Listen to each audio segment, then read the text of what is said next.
Well. Contrary to popular belief, I'm still here. Welcome back to Rockford Ordnance and Coffee and Kalashnikovs. Good to see you guys again. It's been a while, huh? Man, it seems like forever. And I got a lot of good stories and all kinds of good stuff going on. And plus, tonight's topic is going to be actually Kalashnikovs. What do you know? And other variants of the AK variety. We're going to have a little fun tonight. I saw the usual specs in here this evening. And look at this. Satori's in here first. Why? Because he finally got a notification. I was thinking about that. I don't know if it's all YouTube's fault or not. It might just be mine that I don't get it out early enough. I got it out at, I think, 4 o'clock or no later than 5. That's for sure. About 4, I think. So that was good. And yeah, so we're back. What's it been? 2 weeks? 3? This is going on 3 weeks, right? Man, oh man, but Hattori made it in first. So see, things are different right away. And Orion's in here second, and Joe's in here third. So we switched up the order a bit. But good to see you guys. Joe, good to see you. Good to hear your dad's doing well. Chase is here in the house. Tommy Guns is here. Damn, it's going to be a good night. Let's see. True American Loretta. David Inglesby. Let's go. Tommy Guns, he finally unbanned me some. Let's talk some guns. We're going to.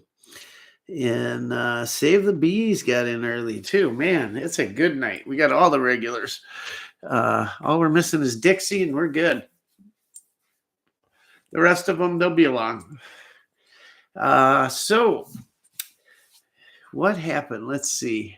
I had a week off for the dog thing. No big deal. You guys, I appreciate all the well wishes and all that. I'm fine. The dog thing is not a big deal to me. I mean, it is, but it's not, you know.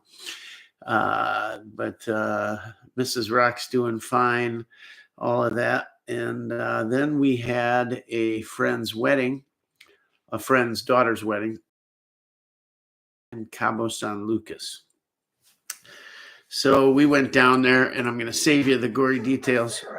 I'm on live. I don't have them. I don't have them. I don't have them. Once again. Oh, yes, I do. I'm sorry. Sorry, guys. Here you go. She's accusing me of stealing her cigarettes. It's the old cigarette war thing. I just got to quit, and then I won't have these problems.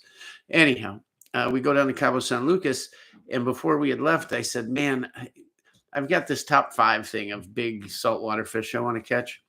So far, I've got a big tarpon, 160 pounds or so, and got that one in the bag. I've wanted tarpon more than anything, and I'm sorry, I've wanted marlin more than anything. And if some of you may know, Cabo San Lucas is the marlin capital of the world.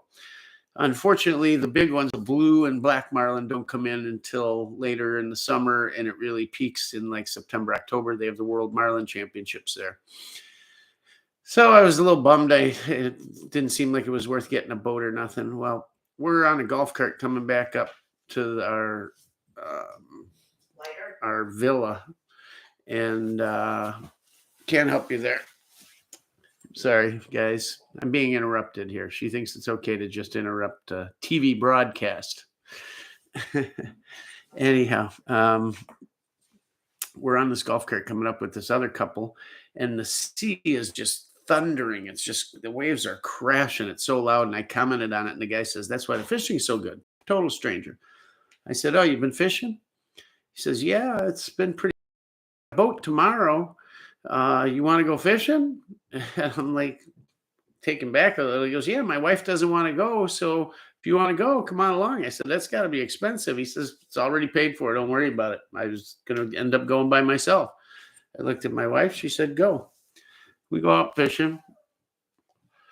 We take turns. We catch 3 little bonita. I don't know, about yay big or so. And he wants to catch this rooster fish. Well, he chartered the boat, so it's fine. I don't even know what a rooster fish is. We're fishing, and nothing. I finally asked the captain. He says, if you were going to fish, what would you fish for? And they're like marlin in broken English. They don't hardly speak any English. And I'm like, oh, thank God. So he says, do you want to fish for 10 more minutes for these things or go for marlin? I'm like, marlin, let's go. So boom, we hammer down about 3 miles out, and they're setting the rigs up and everything. We had one strike that it missed, and then another one comes screaming out. You run the baits on the surface, and you're trolling pretty fast. And the thing comes screaming out, misses it. Well, the captain's up on the fly bridge, and he points, and he says, over there, I can see it. He's like, grab that live bait rig and cast to it. So I cast to it and slam. And since I had caught a tarpon, and that was about an hour and a half fight, the first fish is always the best because you don't know what you're in for. But after that first long fight of a tarpon a couple of years before, I kind of sat in the chair. He's going, sit in the chair, sir, sit in the chair. I'm getting in the chair going, I'm really not up to this morning. And but that feeling soon went away when he started peeling off about 200 yards of line and jumping and tail walking, and I see him come out, and he's coming out of the water, and he's coming out of the water, and he's coming out of the water, and he's coming out of the water. And the thing, I thought it was about 10 feet long at the time. It turned out to be over 9 feet. The weight is, I don't know exactly because they converted it, but I'm going to show you a picture here and see what you guys think. Now, this was total, just met this guy in a golf cart, and a few hours later, here's your boy with a ginormous marlin. And it took 50 minutes to bring that thing in. I had him to the boat, I'll bet, had to be 15 times, easy. And we'd have him almost within gaff range, and he'd take off and peel off another 150 yards. Wrapped his tail in the line once. The captain's following him, backing up with the boat the whole way. And I'm taking line when I can and letting them run when I have to. We finally got him to the boat, and the guys, they were reaching so far. When they finally hooked it, he yanked and almost pulled both overboard. The captain caught the one guy. He came flying down from the fly bridge, and then it got pretty brutal. They handed him a club, a baseball bat, and they literally beat the snot out of this thing. Hauled it in the boat, and I sat down and went, holy cow, I just chalked one off the bucket list. Now, it's not a blue marlin or black marlin, it's a striped marlin. It's a gorgeous fish. It's a huge fish, but it's not a black marlin. I want an 800 or 800 pounder, 700 pounder, 600 pounder, somewhere in there. He's about 200, a little over 200. Gorgeous fish, great fight. I had been under the cover in the boat for a while. I didn't have sunscreen on the top of my knees. My arms are burnt to hell and peeling, but it was well worth it. We gave the fish to I wasn't going to keep it. The guy that took me wanted it. I was going to release it. The guy that took me wanted it, and he ended up giving it to the captain. We tipped him well. I paid the guy my portion of the boat. I'm not going to let him pay for the whole boat. So the whole day cost me about $400, I think, which is still dirt cheap. So my little trip to Cabo turned out to be just fabulous. So it was an awesome week, guys. So I got 3 more off my top 5 I got to get, but that's enough of that. We got to get to Kalashnikovs, right? Tell you what's been going on. I have not been to the range at all in these last few weeks. I've been concentrating on that reloading machine. So I got a Dillon 750, XL 750. Was a little disappointed at first. Dillon took care of the part that was missing, and frankly, it was my fault for not misunderstanding, but they stepped up to plate, took care of it. I was having some issues with it at first. Again, turned out to be just things I was doing, mostly primer pockets. Even though I open up the military brass crimps on the primer, you really got to open those things up. On brand new brass and stuff that I've taken care of the primer pockets right, the thing is unbelievable. I crank off rounds, guys. I'm like, and I have a lot of components for 5.56. I'm like, holy cow, I got to go buy more components. I mean, it's just 1, 2, 3. They just keep flying. Holy cow. I got to set this thing up for a 7.62, another head, and for 9. It's incredible. I love the machine. I don't have any options on it yet. So the first thing I'm going to get is a case feeder, because you can only load like 9 to 10 5.56 shells at a crack. So that slows you down. But it's feeding primers wonderfully. It's making gorgeous rounds. They're all perfect. And I never used, these are called a bullet checker or cartridge checker. And I never used them before. RCBS, I know how to set them, and I'm there, and they've worked fine forever. And every round I loaded, I didn't set it using this, but I set it using what I got between my two ears, and bam, they're perfect. So yeah, I want to try them out. It's going to be fun. I got a bunch of 7.62 by 39 loaded, several ladder rounds, bullets, powders, everything, all the good stuff ready to go, so we can get this damn thing done, and I can report back to Fred, and we can really get this thing moving and get you guys some good loads and give you guys some good advice to feed your AKs. Speaking of ammo prices are actually going down, guys. I've seen some great deals. This morning I saw 9mm 1,000 round case, cheapest I've seen it in well over a year, maybe more, $299. I used to buy it for $169, $179, either $115 or $124, either one, seller and below. This was, what the hell was it? Remington, maybe? Can't remember. Good ammo though. And $299. Yes, it's expensive, but it's down. It was well over 300 and into the fours, maybe even into the 500 range for 1,000 round case. So it's coming down. There's a ton of ammo out there.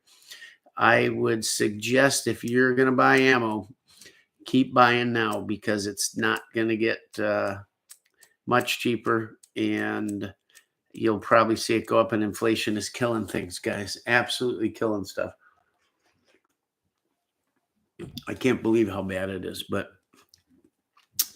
buy ammo. It's out there. If you need 5.56, it's everywhere. There's a lot of 7.62 by 39 as well, 7.62 by 51, 9mm. A lot of the hunting cartridges back, a ton of 308. Just good deals out there. Look for them and grab them. It's starting to stack up. The stores are stacked up. The distributors are stacked up. The deals are coming in. So make sure you grab some. Now's the time. Going down with so much craziness going on. But yeah, ammo's been good. So the first thing we're going to get for that Dillon is a case feeder.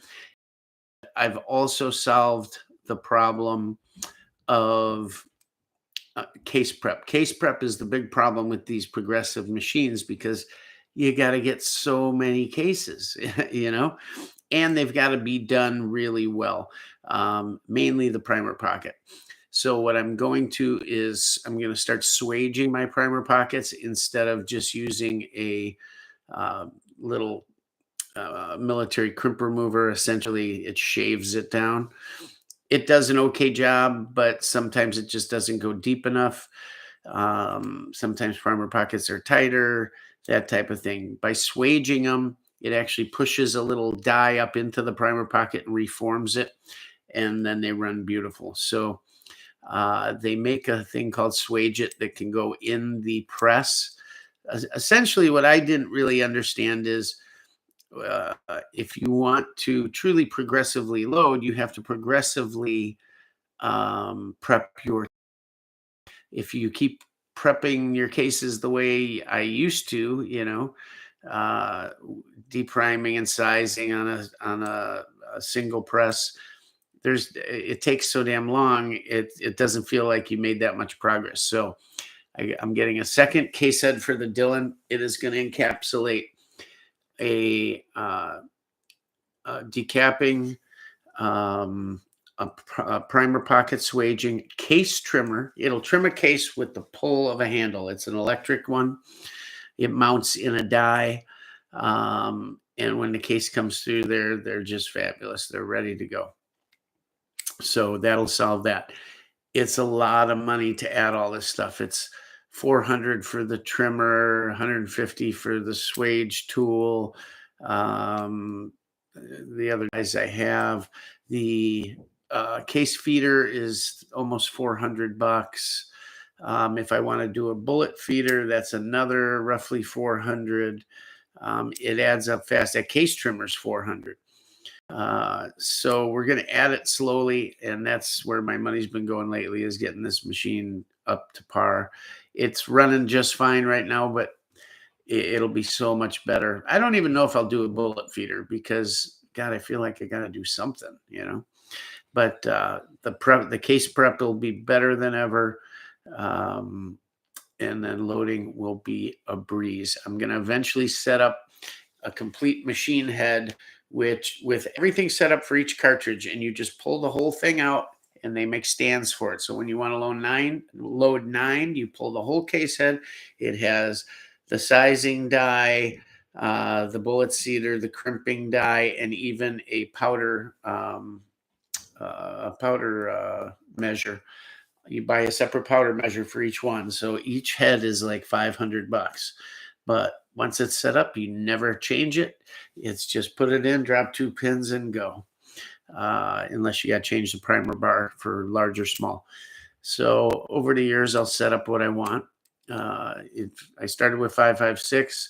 The next one will either be 7.62 by 39 or 9, and then we'll go to 308 and then 45. So I'm really impressed with the machine. I absolutely love it. Their customer service stood up and took care of me. It loads beautiful shells. I cannot say enough about them. And now that I understand everything and everything's going good, it's just going to get better. So, yeah, we're going to be doing even more shooting. So now it's time to, I thought I had a lot of brass. I do have a lot of brass, but man, I need more brass, more bullets, more powder, more primers. Primers are still a problem. There are no primers out there. I got plenty of small rifle, not a lot of small pistol, or not a lot of large rifle. So I got to start getting that. I've been picking up some powder here and there. That's still tough. Bullets are easy. Cases I get free. So for the most part. Anyhow, so look forward to that. This coming week, I've got one more weekend of craziness. My daughter's graduating college on Saturday. So I'm heading to Michigan. I'll be by Fred, and I'll be by 2A EDU out in their territory over there. And yeah, it's going to be fun. And then things open up. Wednesday, I will go to the range and do some shooting, and we'll get you a report on 7.62 by the by 39 project. So that led me to what I have had time to do is go through a lot of the guns. And it started, you guys saw the video I did on the Krebs gun, what I found with the scope rings. So I clean guns, but when I get to it, I'll do one, maybe two, and then I'm sick of it and forget it. I'll just keep shooting, right? So I've been trying to do a rifle a night, And, that's about, let's see, a rifle a night. I'll be caught up in 6.5 years. No, I'm kidding. Um, we've been trying to get it. Last night, I took care of the Galil Ace. And that's when I came up with what we're going to talk about tonight, all these variants and what I love about them, because I've been going through them and comparing. And the most popular video I have out there is the best AK available today on the market. Well, we're going to talk again about that, what's out there, what's available, what's good, what's not. But mostly I'm going to go through what I like about each rifle and what I don't like, and how I think. I'll throw in stuff there for the first time buyer, which will translate to anybody if you don't have that particular variant I'll be talking about here tonight. But if you guys are new to the AK platform, you want to add an AK to your existing collection, we're going to cover it tonight, because I'm going through just about everything. Okay. If we get caught up in depth on one, well, maybe I don't get to some, but whatever. We'll start with what's available out there now, and what I think is top tier there, and what's top tier on the secondary market. If you have to, guys, don't avoid the secondary market. You're new to AKs and you say, well, I want to get a new one because I don't know too much. Learn and consider the secondary market as much as the new primary market. By secondary market, I mean used rifles or new old stock rifles somebody put away and now is selling, or someone's been shooting. Maybe they need money, don't like it, whatever, and they're selling it. You can find guns that are like new, even if they've got, a couple thousand rounds through them, that are just mint. And some can be expensive because, let's face it, the imports that aren't around, that market's high. But if you look, you get out there, you get to different shops, you stop at new places, pawn shops, whatever. The AK's gotten so popular. It used to be you could go in a shop, find an AK, and the guy behind the counter didn't know what it was, thought it was some cheap piece of junk, and you get. That's kind of a thing of the past. But there's still some deals out there, and there's still some bias against AKs. So it's a lot of times, maybe you get a shop owner. You ever run into this? You go in a shop and the guy says, hey, how you doing? What are you looking for today? Well, I wonder if you had any AKs laying around. What the hell you want that for? He says. And you're like, oh, geez. Okay, great. Guess what? That's the guy you want. You hope he has one and he wants to get rid of it. He's got a bias against them. He thinks they're junk. He's an AR fiend. Oh, they're much better rifles than that commie piece of crap. That's the guy you hope he just took a whole collection and trade or something, That's the guy you hope he has an old Chinese sitting in back and, give me $400. I know it doesn't happen that often these days, but those deals still happen. Tommy is, I think it was Tommy, right? Tommy found in another SGL. He's the SGL king, man. He comes across these deals. I'm going to get one, Tommy. I do right now for a while.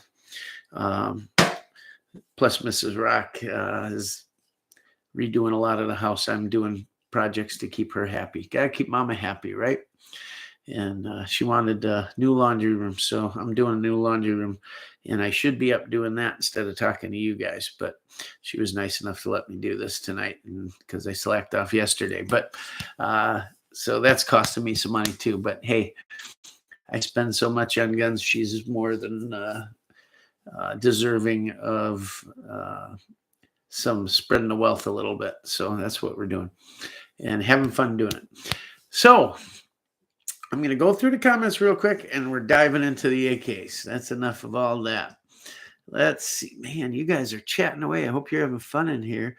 Joe got his Bear Creek going. He's got to get it out to the range. Can't wait to see that. Who else jumped in here? I see the bees. Militant Roots is in the house. I don't know if I've seen you, Militant Roots. I guess I've seen you in here before. Guys, I'm sorry. Sometimes if I Most of the names I know. Alan's here. Good to have you, Alan. Um, Gabriel Budish the third.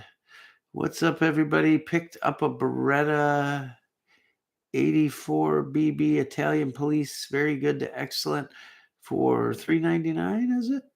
I don't have my glasses on. Not exactly sure what kind of an impulse buy. It was kind of an impulse buy. I'll report when I pick it up tomorrow from the FFL. A Beretta 8 dash, is it 84 BB? I don't know what that is. A pistol?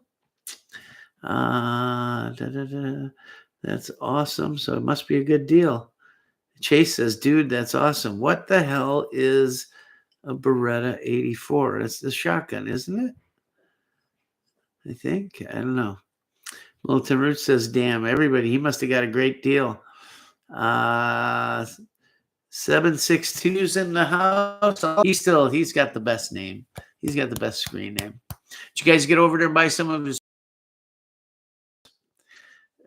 It's out. It's being sold, and I saw it on, it was either Arms of America or Arms Unlimited. This one looks like it's made out of aluminum. Nowhere near as sleek looking as his. It looks like there's too much metal there for what it is. And it looks kind of fat and short. Take a wild guess what they're asking for this damn thing. Now, I think 762s are they under $20? I don't know. Somewhere around there.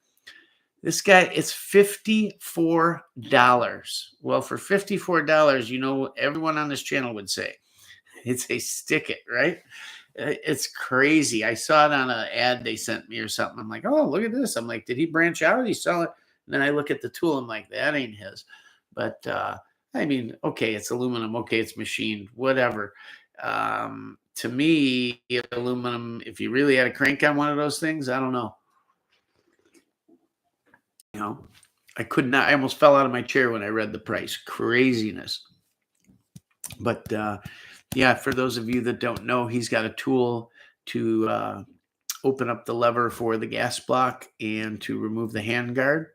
It works super slick. It's cheap. It'll save your fingers. It'll keep you from scratching your gun with random tools and bolt carrier groups that you use to pry it open. And great tool. Guys, he didn't pay me anything for this. I did. He sent me a few, which I haven't sent out to you guys. I know the one winner. The other winner has not replied to me with an address. I've given him the email address to send it to, and he asked everything. Unless I'm missing it somewhere, whoever that winner was, if you chime in here, you know, send me your address, man. I want to get it out to you. I think the other winner was Joe. Is it you, Joe, the other one? I think. I don't know. But I'll get them out to you. But the only thing he gave me was he sent 3 of them. I gave 2 to you guys. I kept 1 for myself. That's it. I mean, I wish people were breaking down my door to review things, but they're not. And even so, you know, I don't think I would charge for the review because I don't think that looks right or would even be right. I think you'd almost feel like you owed them something if they gave you money. But if they, you know, if somebody sends a sample of something free like that, I will review it. I will do it honestly. And if it's good and great, I'll tell you. If it sucks, I'll tell you too. This is really a cool, useful tool. It's priced in the range that doesn't make it silly. You know, sometimes things are priced where you go, yeah, great idea, but for that kind of money, I'll do this. And that's not the case. So yeah, I pumped the hell out of it for him. He deserves it. He came up with this idea. It's regular guys coming up with fixes and ideas that need to be touted. Shops that do a great job. You know, custom rifle companies and bullet companies like Fred, you know, Fred Pickering in Midland, Michigan does a great job. Check him out. My buddies, which I haven't seen, they probably think I fell off the face of the earth. My buddies at Select Fire Weaponry in Waukesha, Wisconsin. Great group of guys over there. If you ever get a chance, go. It's a magnificent shop, guys. It's one of these hole in the walls that if you walk in the first time, you go, "Oh my God, I've walked into heaven." For you, there's AKs everywhere, ARs, secondary use stuff that you don't see every day. Everything imaginable. If they don't have it or can't get it, it ain't made. Let me tell you. So another good group of guys. When people are good, I tell you what's good. Tommy Guns. So yeah, met a stranger trolling in a golf cart, then went on his boat while he was looking for a cock. I mean a rooster. Yeah, I should have probably thought about this one a little more, huh? But it all worked out okay.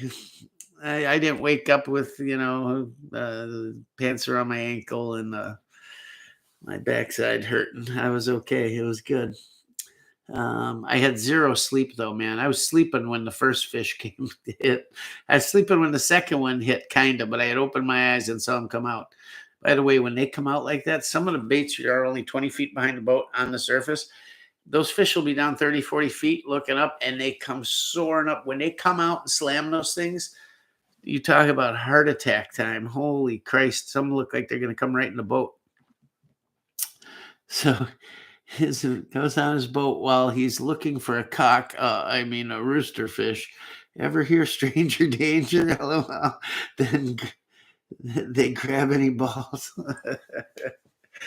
It does. It sounds like one of them stories. Like you get out a few miles and he goes, "Hey, you know how to swim?" You go, "No."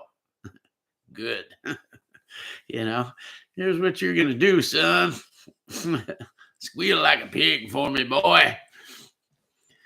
Anyhow, it turned out okay. He's a super nice guy.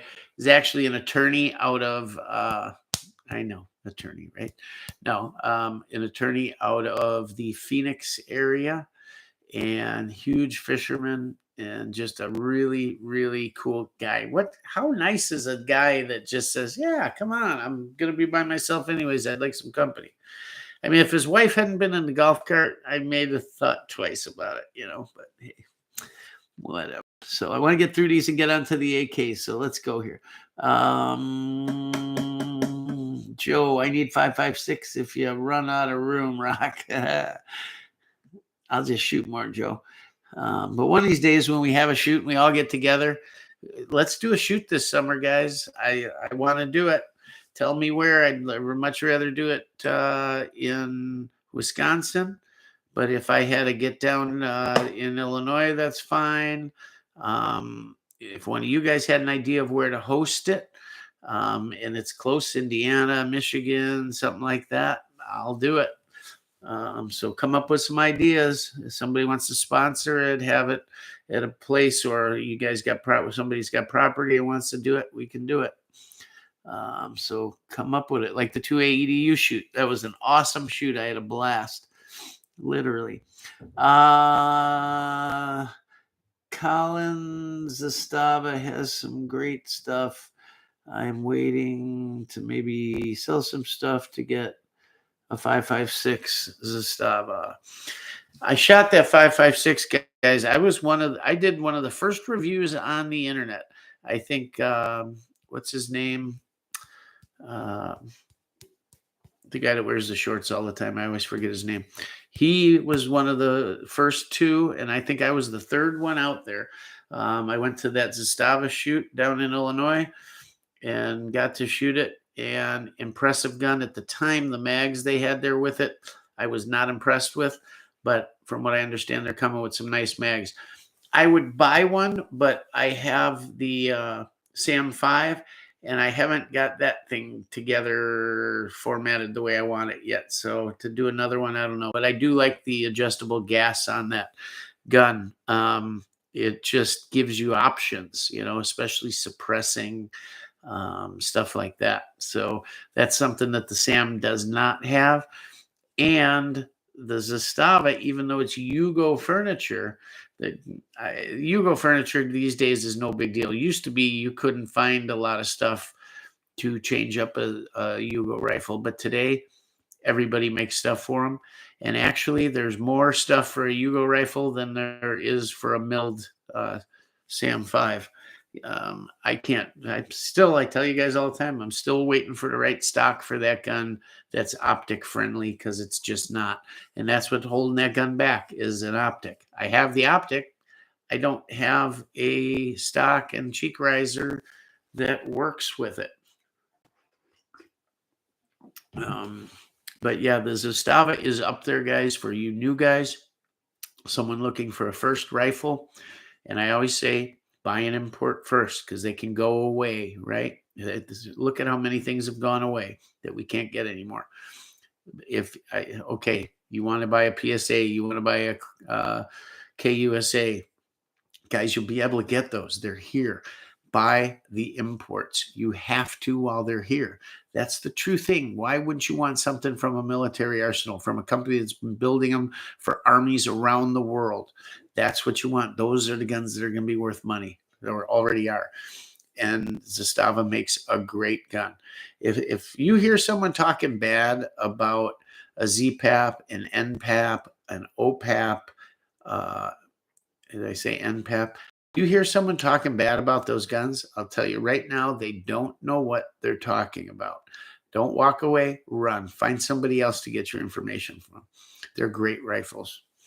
That's still probably money-wise my number one pick for what's on the market right now. Close behind, or maybe even equal to. Guys, I don't want comments here like, well, what about this? And this is better. Guys, it's an opinion. And I'm not putting down your rifle or any other variant, because guess what? I have them all. So I'm not putting anything down. I'm just telling you availability right now, based on how much they cost too. That's a big factor, is cost, especially for a first-time buyer, someone getting into it. So yeah, maybe your rifle is better than a ZPAP, but it also costs 600 more, or whatever the case may be. So that doesn't make it the best first time rifle for a guy like that. Cost no option, sure. Go buy a Vepr, plop out that 4G. Whoever would have thought Vepr's at $4,000. But that's still my number one pick, followed closely by two other rifles. I would take a Polish, no problem. WBP,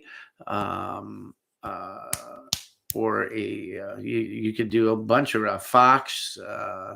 You could do any of the Polish stuff except for, oh damn, what's one Polish one that to stay away from? You guys will put it here. If you guys are looking at Polish rifles, someone will put it here. Not brain fart. I'm getting old, guys. It sucks. But there's one that you want to stay away from. I would keep wanting to say Phoenix, but it's not Phoenix. Just stay away from it. But the rest of Polish are good. Wasser. There's Wassers coming back, guys, in the 800 to 899 range. Great rifle. That you can definitely configure into anything you want. But in my opinion, the Yugo with the heavier, thicker receiver, heavier barrel, better gun. I like the thicker. Guys will say, well, the weight. Okay, buck up, young man. I mean, big deal. You're not. Let me know if you're humping 10 clicks on a march somewhere in ounces mean pounds, because none of us are doing that. Nobody. The thicker receiver, the thicker barrel, the gun feels better, even sounds better when you're racking it. That's my one gripe about Wassers. That thin receiver just sounds so clackety, thin, junky. They're not. They just have that sound compared to the Yugo with the thicker receiver and all. It doesn't get that hollow sound like a Wasser does when you're racking it. It's fine. Don't get me wrong. I'm not dissing it. It's just the Yugo is better that way. It sounds and feels more quality. How's that sound? Tommy. Okay, we went through that. I want an AK, but I never owned one. I would like to on 570. Get yourself a Wasser, a Yugo, or a Polish rifle. Arms Unlimited, Arms of America for Polish rifles. Have it shipped to your local FL, great rifles, great choices over there. Wasser, you can find anywhere. Have your local shop get one, or gun broker, or one of those, have it shipped in. Right now, they seem to be in that $8.99 mark. Zastava, the Z-Paps are everywhere. You walk in any shop and they got 2 or 3 usually. All different furniture, all different variants. Pick what you like. Do you want original wood? Do you want dressed up wood? Do you want all polymer Tacticool? They make it. And that's doesn't mean you can't change it. Maybe you get one like mine with the maple tiger stripe wood, and you put a maybe you put a buffer tube stock on it, like an AR style stock, and you put a railed handguard on it, and you find yourself an RS Regulates side mount, and you put a red dot on it. Whatever makes you happy. Whatever makes you happy. Have fun with it. Maybe you just want a wood classic looking AK and you want to use iron sights. Great. Can't go wrong with a Zastava. Those seem to be going about $1,000 now. They were up as high as $1,500. I think mine at the time, because I wanted one, I paid $12 or $13 for mine.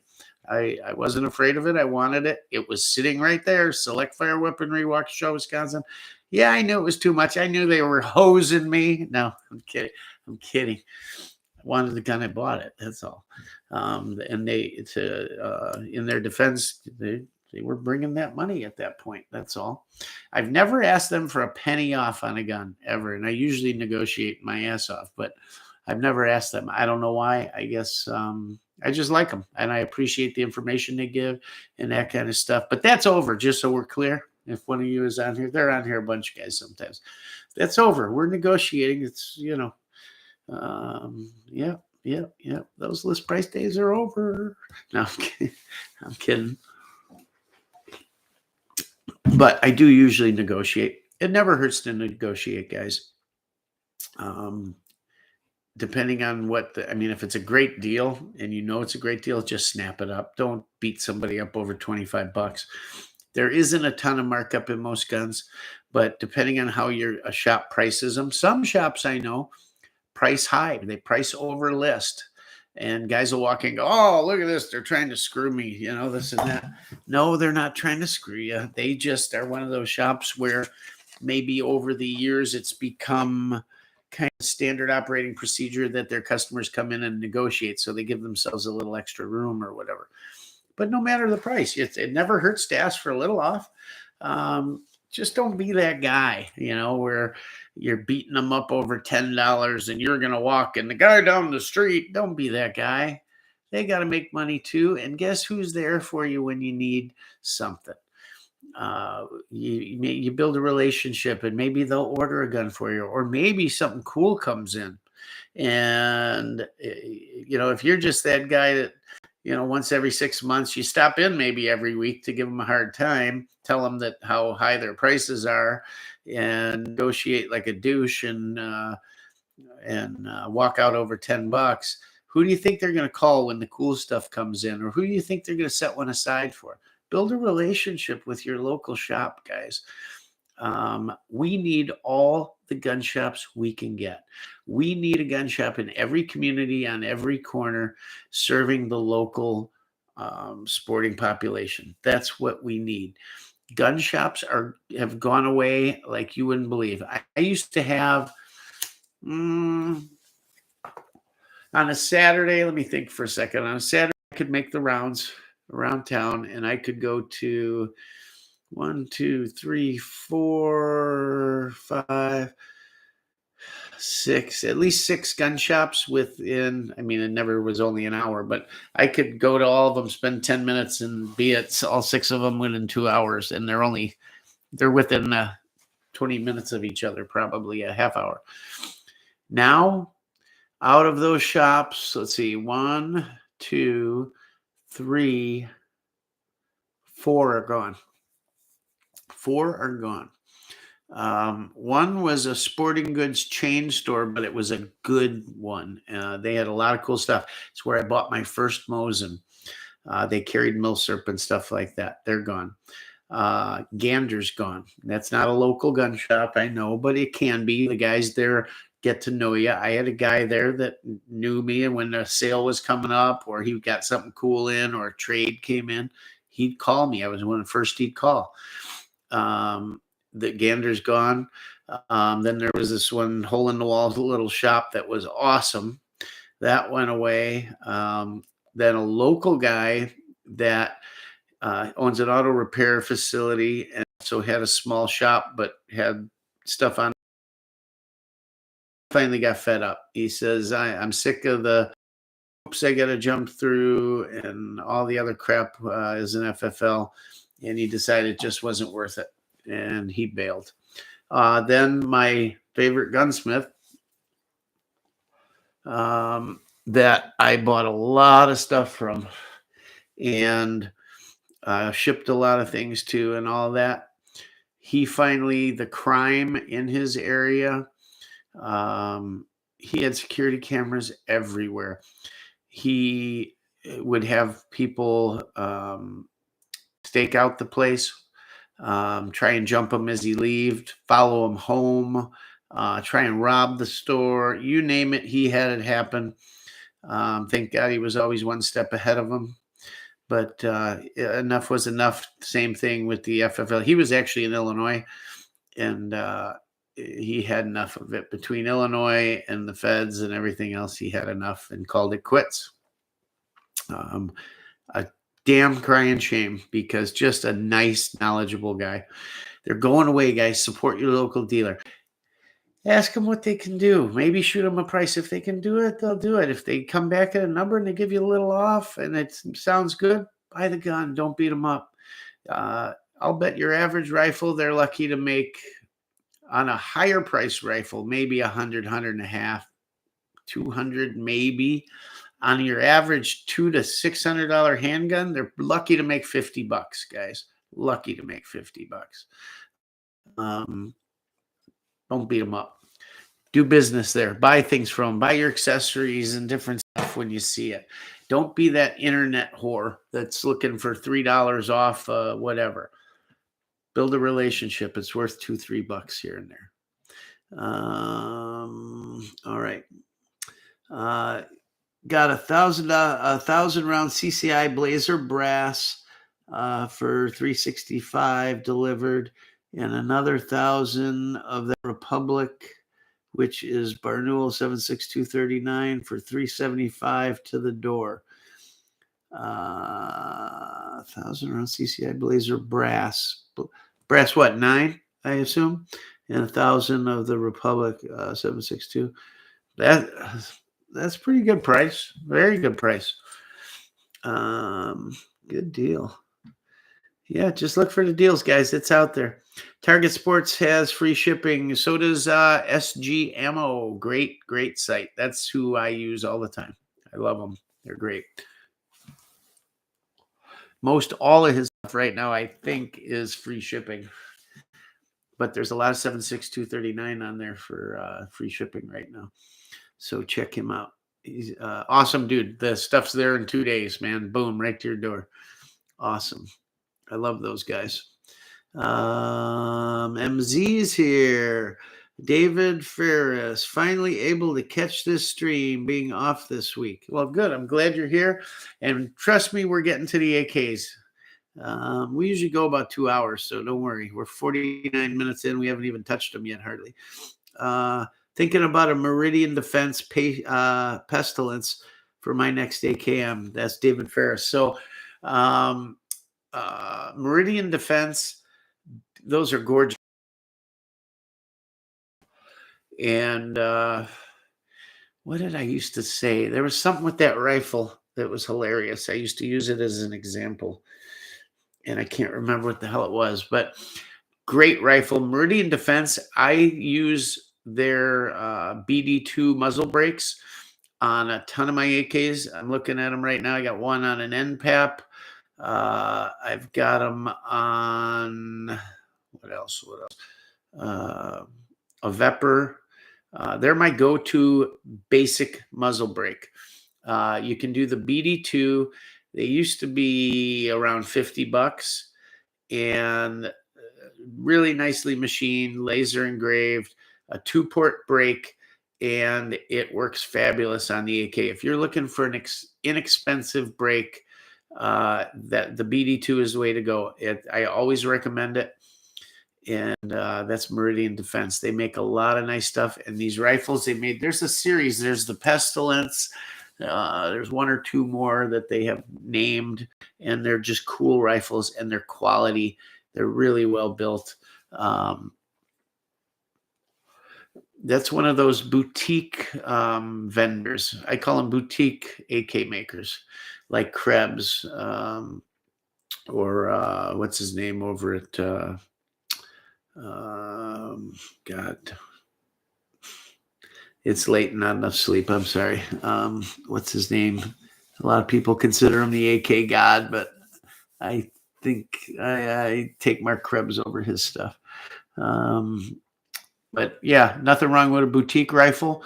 You can get an import rifle from a boutique. Mark Krebs built rifles on Vepers, built them on Belgian SLR 107s, Galils, you name it. So yeah, will they hold their value like a new in the box Veper because it's been Krebified? Not as well, but take a look at Krebs rifles on the aftermarket. Some of his rifles are bringing $5, $6 grand, $7 grand. They're not a bad investment, guys. And Mark has the Core rifle. So his entry-level rifle is called the Core, and it is by no means entry-level. You can get it with polymer furniture or nice wood, Polish wood, traditional look furniture. That Core rifle is just a sleeper. It's for the money, especially with what other AKs are doing now. Now he's upped his price a little bit, but it used to be when you were buying a $400 Wasser or a $400 or $500 Yugo rifle or a $700 or $800 Arsenal. His rifles at $1,500, $1,400 to $2 grand was like, whoa, you paid $1,400? Are you crazy? $1,400 for a paint job. Again, when you talk to that guy, turn around and walk away. He doesn't know what he's talking about. Now to look at a Krebs Core rifle at, I think he's 14, 15, maybe 1,600. It's a steal for what you get. All top of the line components, most of them Polish. His receiver, and then all his work. He dehorns everything. They tumble them. There's the smoothest thing out there. They put Krebs coat on them, which is an alkali finish. It's impenetrable, the solvents and everything, and it's gorgeous. It takes a bit to scratch a Krebs rifle. He does his trigger jobs. Sometimes he'll shorten barrels, do different gas blocks, all kinds of stuff. But that Core rifle, if you want to start with a basic AK, well-built, gorgeous, got the Krebs name on it, the best trigger in the business. God, for that kind of money, why not? And you can say, I own a Krebs. It's a good way to go, but I'll still say do the import. So David Ferris, we're happy to have you here today. That's awesome. That Meridian Defense, good rifle, man, and pretty rifle, really cool rifle. I'd like to have one. If I didn't have to constantly be buying stuff for reviews and that kind of stuff, I would grab one. I don't think I'm quite big enough for them to send me one, although, man, that would be nice to have one for a couple months to test. But doubt that'll happen. Tommy says, Joe Morgan went on a gun bender last week. Imagine that. Picked up an SLR 107R. That's like your fifth 107. You got a problem. You might want to lay down on the couch here and tell me a little bit about yourself here. You need some help. Kidding. SLR 107, one of my favorite rifles. The R is the fixed stock, guys. For those that don't know, the R stands for rail, actually. So it's got a side rail, but fixed stock. Cool rifle. And completely customizable. It's kind of its own variant on an AKM, sort of, but the barrel gas block is a little different. But still, all the standard AKM furniture and everything will fit on the thing. You can change it up all you want. Got it from K-Bar, a Staccato C2 on Saturday, new carry, and ordered a B&T Spec 9 carbine today on an impulse. He's okay. Sorry. See, he said sick. I know. He admits it. He gets it. But sickness, I've got it. It comes and goes, right? Yeah, hangs in there sometimes for a week, month, 2 months. Then it goes away for a little bit, and then you feel sick again. And yeah, well, what are you going to do? Hey, we could be doing worse things, right?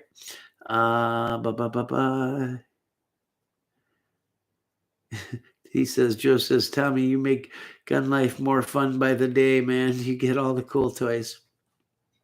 He does. He's the one that caused me to get this damn MP5. Still haven't gotten anything for it. No moolah. I decided what brace I'm going to do. The Safety Harbor brace with the Gearhead Works Mod 1, or maybe the Mod 1C on it. That's what I'm doing for a brace. And once we got the brace on there, then I'm going to get the factory HK rail that mounts to the top. And I'm going to put a red dot on there. I don't know if I was thinking about the Holosun 510C, but that just seems like it won't look right on that gun. Little too chunky, little too big. I think a standard micro red dot on there will be really cool, but with that factory rail, and that factory rail is not cheap. It's $400 or $500. The brace is going to be $400 or $500. I made Mrs. Rock a deal, so I get to slide things in here and there, but it's not the wide open West like it was. So slowing things down a bit. Let's see who else is in here. Brian R. Good evening. Glad to have you. We're going to get into the AKs. We're already talking AKs. What am I talking about? Joe, I have a Taurus G3C and a Walther PDP. Cool. Gotta love that G3C, man. How do you beat those guns? I saw them on sale. Dunham's had them. $275 for one. Another one was $300. Sometimes $250. And yeah, Jim Fuller's the other guy. Don't get me wrong. Great rifles. Nice rifles. But they sold and the other company bought them and yada, yada, yada. I think Krebs is a finer rifle by far. My opinion, yours may vary. Your buddy Krebs has his AKs priced fair, but not import, obviously, but mostly Polish parts. Yes, exactly what I said.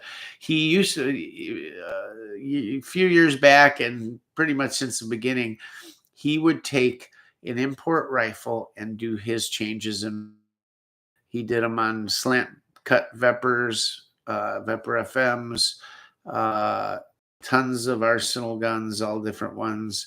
What else did he do? I'm trying to think. Don't believe the rumor about the Century rifle he did. I can tell you that story. If any of you have heard that Krebs built guns on a Century, what was it? The gun before the Vespa. There was a stamped and a milled. And the story was that Mark was building his guns on Century C, whatever they were, C2 or C, whatever the stamped piece of junk was. There's a story that he was building rifles on that and charging all this money. Not true. If you heard the story and you want the real story, tell me and I'll tell you what the real story was. But that was not the case. Yes, he did build, I think it was 2 rifles. But yeah. Who got robbed? Outdoorsman or Smoking Gun? Who got robbed recently? Somebody got robbed? That's what, Illinois, both of those stores, right? So hopefully Smoking Gun got robbed. Hopefully. So you guys remember me telling the story about getting screwed out of a tiger? Yeah, that's who did the screwing. That was a bunch of crap. Fortunately, it wasn't my salesman's fault. I don't really know the people there other than this one salesman knew one of my kids, and he's a straight up dude. But the people he works for, or I don't even know who it was, so I shouldn't say it. It could have been just another salesman. Either way, this guy pulled some funky stuff and sold the gun out from underneath me. Yeah. And I said I will never go back in that store. I would love to go back there because they do have some nice stuff. Yeah, they're high priced, but if they got something nice, you can work with them and usually do okay. And they always have something interesting to look at. And I really wanted to stop in there the other day just for kicks when I was down there, but I didn't, and I won't. I will not. I don't care if they had another tiger for $2,000. I wouldn't go in there. Not a chance. Not. I won't go in there for a box of ammo. Once I get screwed, I'm done. And that was a screwing. Yeah, I was giving them a credit card over the phone, and they wouldn't take it. And they knew it. He said, "Nah, that's okay. Just call me in the morning with the credit card. We're all good." Yeah, we weren't all good. And that's bogus. I get it if I had put it off and they sold it, but I didn't put it off. I told them I can call you, in 20 minutes, and it wasn't 20 minutes. They went and put it on Gun Broker and then closed the auction on me. Because I would have just bid it on Gun Broker then. But yeah, I now I'm starting to forget details of it, but it was a screw in either way.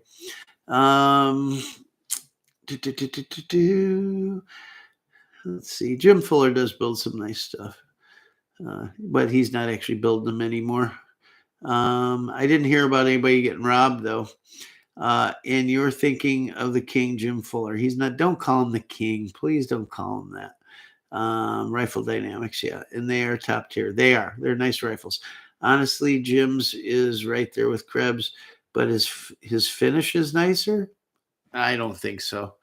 I've shot a bunch of them, and I don't know. His rifles, I've just never seen. He's doing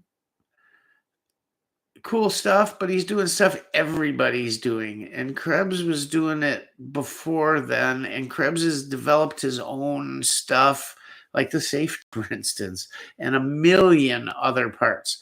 There's way more ingenuity coming out of the Krebs shop, not just the rifles. Just that's why I like Krebs. But to each his own. Oh, okay. Krebs finish is nicer. Yeah. Krebs has the most beautiful finish you'll ever find. It's not just a Cerakote or something. I know what it is, and it's been around a long time. It's just how he applies it and his attention to detail. Guys, if a gun's got a tiny little mark in it, he'll make them strip it down and do it again, and drive them nuts. He will drive the painter there nuts. It's crazy, but the guns are perfection. AKs can only get that nice. You know what, Alan? I get what you're saying, and I agree. I've shot more AR variants and other rifles, Tavors, this, that, the other, than I ever have, because for the longest time I just shot AKs, period. And the more you start shooting other stuff, you realize how much smoother they are, how fit and fitment, and things aren't scraping and doing, a dust cover isn't a little off, and it's you don't have to tweak all kinds of stuff. It's kind of nice like that once in a while. And the recoil is so much less, not just because of the caliber. I mean, even on a 308 AR, my 308 recoils like that. You'll never get that out of an AK. So you have to enjoy the AK. It is a rougher feeling rifle. It does have a greater amount of recoil. Not to say it can't be tamed. Um, you have to like it. Um, it's not no one could ever say um, this is a much finer designed weapon, in fit and finish and smoothness. And you just can't. That's why there's boutique builders, because they get everything they can out of the rifle. If you don't like, just history and just a raw feeling out of your rifle, then AKs aren't for you. But yeah, I get it. I love ARs. I love everything, and I appreciate them for always working and always. I mean, buy the cheapest piece of junk AR out there. Buy a $399, $400 Palmetto State, and it's going to feel smoother than a $1,200 Yugo rifle. It just is. It's just what it is. But if you don't mind it and you like that and enjoy the history, then by all means grab an AK and have fun, man. I think while I know it's heresy, I really want to get a 5.56 AK so I have compatibility. No, that's why I bought mine, Joe. That's why I bought that Sam 5, because I just felt it coming. I bought that rifle before 7.62 Russian import went away. I just had that feeling. Plus, if anything ever happened, that stuff's cut off. Yeah, now there's enough in the country to probably last you through a nuclear apocalypse. But what are you going to find on every street corner and every basement and garage and abandoned house? You're going to find 5.56 223. So that's why I bought the Sam, because let's say the world was coming to an end in the first 2 years. There's plenty of 7.62 out there. Well, it's 8-10 years into it, there ain't gonna be that much, guys, but there'll be tons of 5.56. And I will say this: I always stuck with 7.62 by 39 because that was the core cartridge. That's what everyone thinks of when they think AK, right?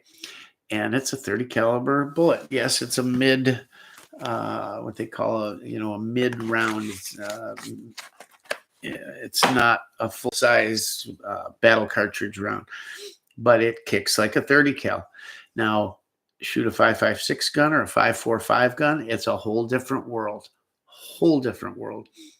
That Sam 5 is a pleasure to shoot. It really is. But I've got guns I've tamed down with springs and muzzle brakes and adjustable gas and all that are magnificent in 7.62 and don't move a bit. Watch me shoot my NPAP. Watch my NPAP videos and watch that gun move, or not move, I should say. Incredible how that gun runs. That's why I shoot that NPAP so much. So many guys make fun of me or go, what in the hell? He's got all these super cool and super high-end AKs, and I always see him shooting that NPAP because it shoots so goddamn well. And it's a ZPAP, guys. Yeah, a couple different things. It's a ZPAP. It's a predecessor to the ZPAP without a chrome line barrel, and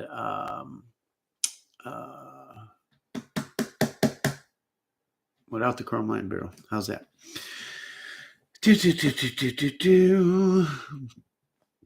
Let's see. Tommy Guns. He was supposed to build a Galil Ace for me last summer, but he never got back with me. I bought a Bren from his private. I know what Bren you bought. And he kind of blew me off on the Ace.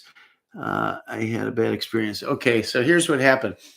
I got to call Mark and see if he's okay with me putting out the Krebs Galil Ace videos, because I have 2 full hour-long videos of the prototype and the building of the 9x39 gun on a Galil Ace chassis.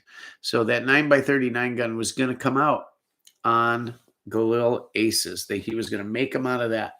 And he's very tight with IWI. He could not get enough in country at the time. And that was 2 years ago, actually, I think. But it stretched in the last year, too. He couldn't get enough in to build the amount of rifles he wanted to build. So that's when he went over to the other receiver. And that fell by the wayside. So it was probably due to that and part of that. So don't blame him. He'll never blow you off.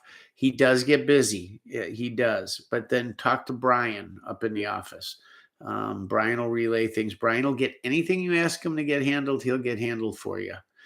He walks back in the shop, says, Mark, I got so-and-so on the phone. What do you want me to do? He'll take care of you. I promise you that. He'll never blow anybody off. So it had to be extenuating circumstances, but I'll bet the Ace was because of that. But I got to ask him if I can put those videos out, because not only are the 9x39 guns in there, but so is the 7.62 Galil Ace, suppressed and everything. OD green. It seems his prototypes are at least one of them always ends up OD green. And I know the one from his collection you're talking about. He loved that gun. It's not the one with the broomstick stock, is it? Just wondering. He was supposed to call me when it got finished done and he went dark. Then he had them on his site. Gave me bad experience. I don't chase people to take my money. Well, was it during COVID at all? Because Mark took COVID very, very seriously because, Mark's a big guy. He's got some health issues. And he was deathly afraid of COVID, from what I understand. So that may have been part of it too. Ellen,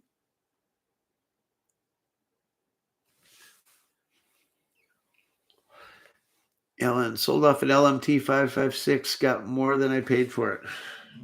Nice. What is that? Lewis Machine, right?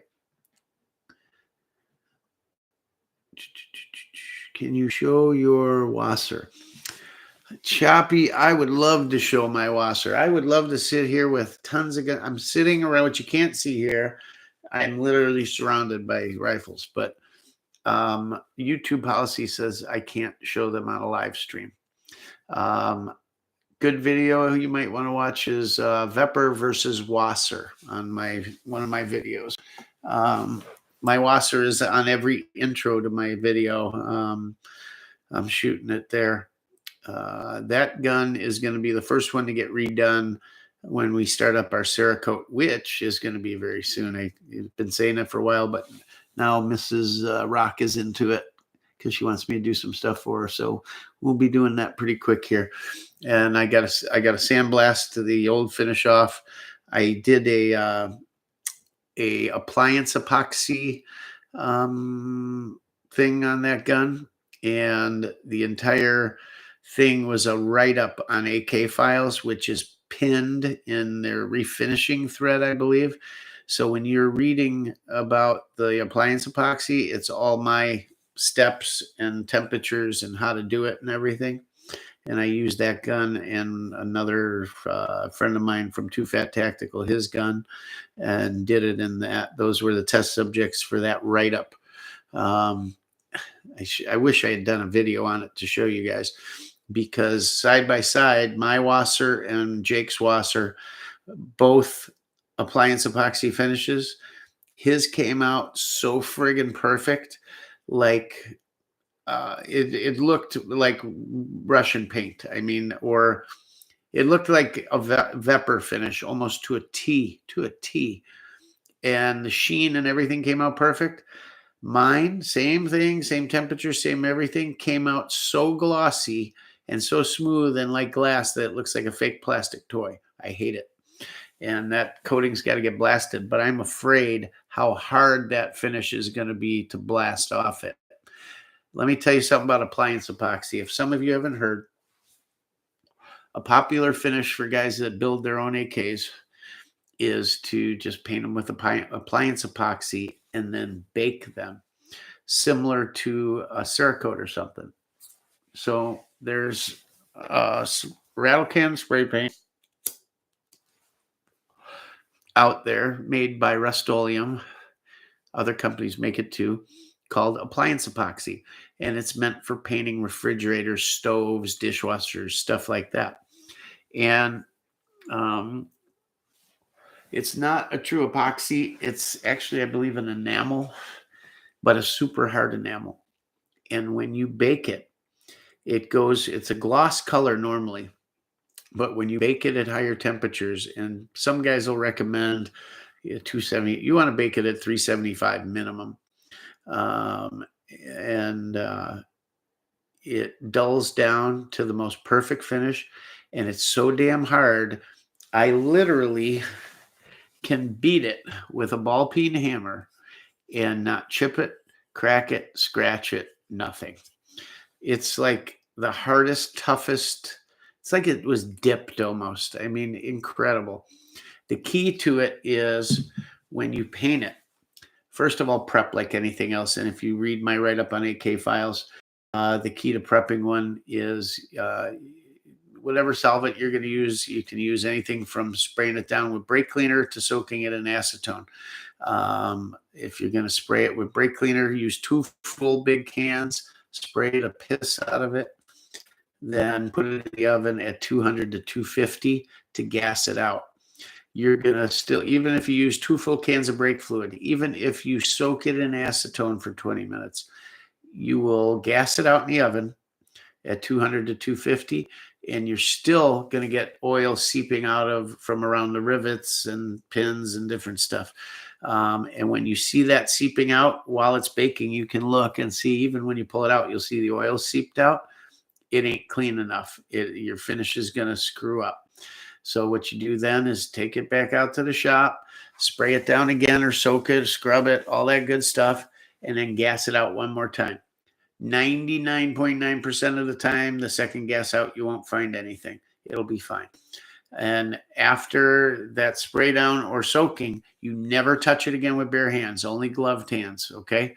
The littlest bit of oil, guys, is going to destroy the finish. And oil that's not gassed out of from around the rivets, that paint's going to bubble immediately. And all your work and money and time and effort is for nothing. You're going to be really pissed. Or you'll be that guy that says, oh, yeah, it came out great. Really? You know?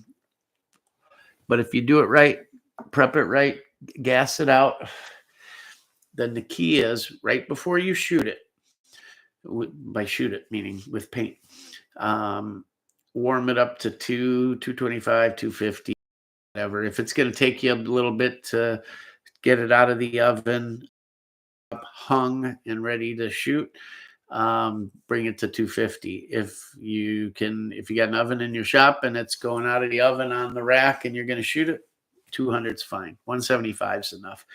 You just want them warm so that when the paint hits it, it flashes off a little quicker on that initial light coat.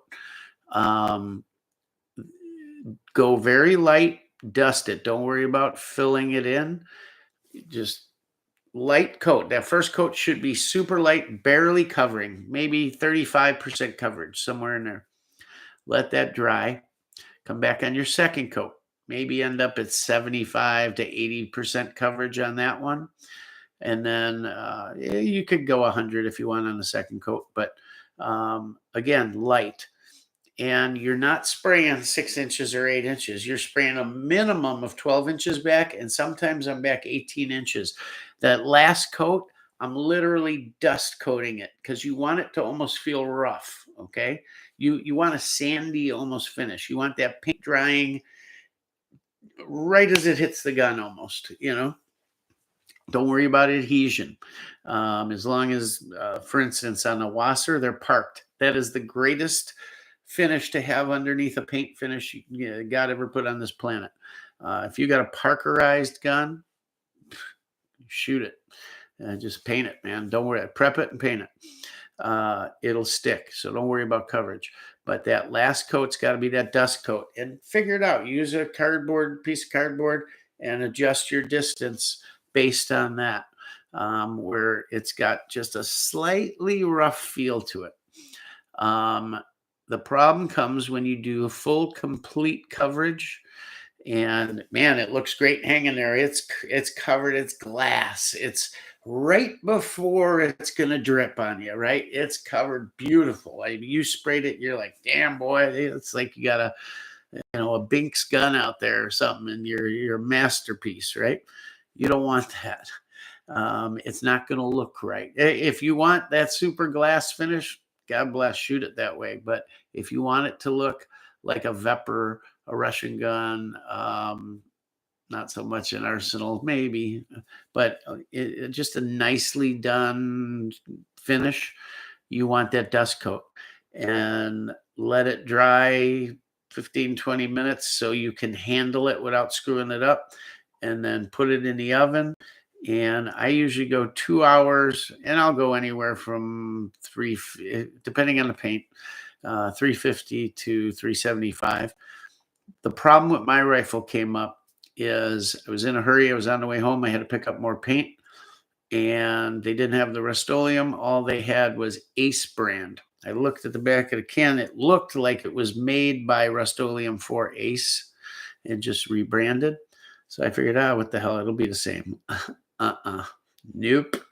Only use Rust-Oleum appliance epoxy. If you do that, follow my instructions, do exactly what I told you, that gun will be gorgeous. It will be here. The safety, you can sit and watch a 3-hour movie playing with the safety up and down, up and down. It will not scratch it. I shot a gun 2 years ago, and it still doesn't have a safety scratch on it. It's impervious. The stuff's incredible. I'm telling you right now. If you didn't tell anybody what it was and told them you had the greatest guy ever, this custom dude charged me $800 for it, they'd be like, wow, that's really nice. It works great. So don't be afraid. If you're building guns, or you want to put a nice coat on a wasser, or maybe you got an Arsenal that's messed up, bubbled off, try it out. Hey, don't worry about it. You can always sandblast it off and go again. That's what I have to do on this one. When I do it, it's going to be on video, so you guys will get to see it. It's a cool finish. I don't know how I got on that, but I don't remember where we were, so I can't go back to where we were unless somebody wants to remind me. Knife of the week. We got a knife of the week coming. No problem. I think I know it's okay. AKs, but there's not my go-to. That's okay. They don't have to be your go-to, but everybody should have one at least. What is a gun collection without an AK? You don't have a gun collection if you don't have an AK. Get an AK, man. Let's see. Oh, I know where we were. I was gonna call Mark, see if I'm sure it's fine. I'll just release it. But I got a video on the IWI Galils that he was going to introduce, and it's a cool video. Actually, me and Fabrizio's in the video. We did it at my buddy's range at his house. One day, Mark came out, and we do a tabletop conversation with Mark. You get to hear a lot of his knowledge and his thought process when building a rifle and all of that. There's some really good stuff there. So maybe I will put that out. He sent me a picture for him of the Galil and said when the rail was back from being coated, he'd call. Wasn't COVID last summer. He's still, I guess he was getting back in the shop then. I'm surprised, huh? He gave me his cell number because, then call his cell. He always answers. Text him. He'll text. He likes to call better. I was interested in some others from his collection. We talked about him selling So I don't know, maybe my money wasn't any good. I would love to send him a gun to do, but he doesn't take guns to do. So he will not work on customer guns anymore. He doesn't do that one-off stuff anymore. He doesn't do repairs, doesn't do any of that. He won't chop a barrel. He won't thread a barrel. He builds his rifles. That's it now. That's the full-time business. So that may be partial, but he'd tell you that.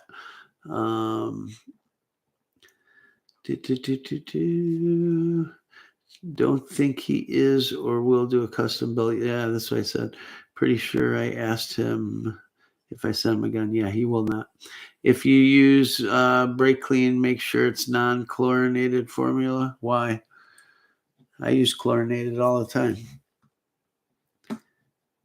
Brownells used to sell KG gun coat. They still do, I think, in spray cans.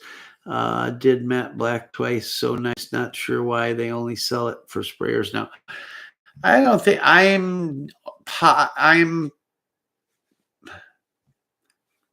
I shouldn't say it, but I'm positive they sell it in spray cans.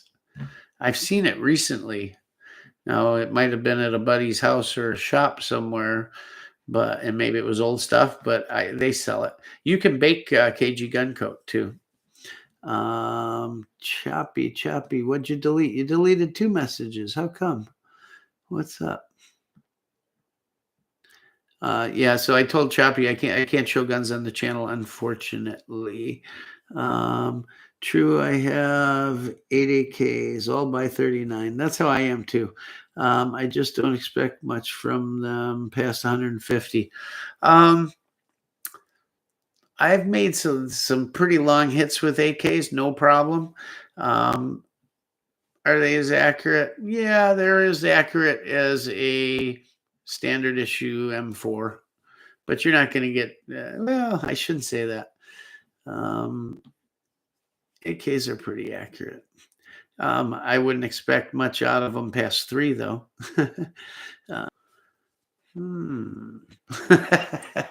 Do you know how much chlorinated brake cleaner I have sprayed in my closed garage? And baked out in the oven. Used to use the wife's oven. Wow, I didn't know that. So that's that weird smell. Holy cow! It does. Does it affect your nervous system? They used to call me Twitch. I'm not kidding. I sprayed it I sprayed some last night. I'm not kidding. Wow, I didn't know that. Good to know. All right, an hour and a half in. Let's talk AKs some more. So, what do I like about the Yugo? Because you guys always hear me talk about that would be my go-to rifle for a first-time buyer. ZPAP, right? Palmetto States. But it's certainly affordable by today's standards, I guess. What I like about it, the 1.5 receiver. It's stronger, obviously, bulge trunnions. At the end of the day, they're going to hold up really well. Oh, I know somebody's going to chime in about Machine Gun Las Vegas or whatever. Stop already. Stop. You're not running full auto. You're not running them for days, weeks, months. They're not going to go bad on you. You will give them to your son and your grandson and your great grandson, and they will shoot all they want, and the gun will never go bad. Thicker receivers, to me, they're a little, obviously they're stiffer, the longer barrel, everything. I think they're more accurate.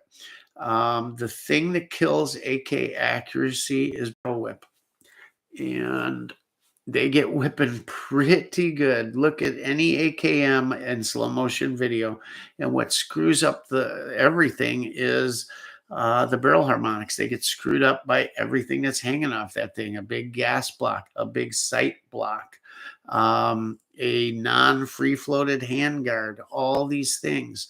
And that whip can be incredible on an AK. And you reduce a ton of that with the heavier barrel and the heavier receiver and the bigger trunnions. Is it perfect? No, but it's better.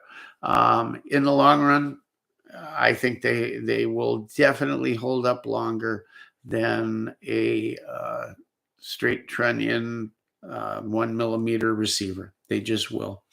That's why they do RPKs that way, right? And for the money, Zastava's it's a factory, it's a private arsenal, but it's a government arsenal too. They build it for the Yugoslavian armies and for armies all around the world. In case you don't know, the Yugo AK has been used by more militaries in more conflicts on more battlefields around the world than even the Chinese AKs or Russian AKs. Believe it. There's more in use in service than any other variant of the AK in the world. That's saying something, guys. It's really saying something. And for it being a arsenal that it's sort of pseudo government, I guess. The fit and finish is far superior than, let's say, the Romanian Cougar. Far superior. You look at their castings, how they're finished, the bluing and or parking, whatever, way nicer finish, better fit and finish. It's just a nice gun. That's what I like about the Yugo stuff. I love their underfolders. I think they're comfortable. I think it's one of the most handy rifles, the underfolder. What I don't like about Yugos, I hate the Yugo side mount. I hate that it's sort of a proprietary mount.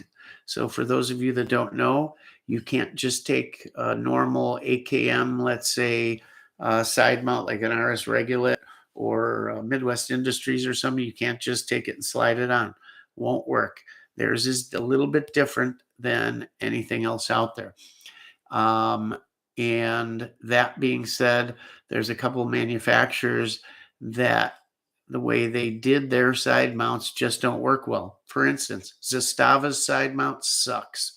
It doesn't slide all the way on. They left a little boss at the end that when it hits it, that's as far as it's going. It doesn't slide far enough forward to be useful with a scope. Red dot, fine. With a low power variable optic, it's not going to work. Trust me, it's not. So there's the good and bad about the Yugo.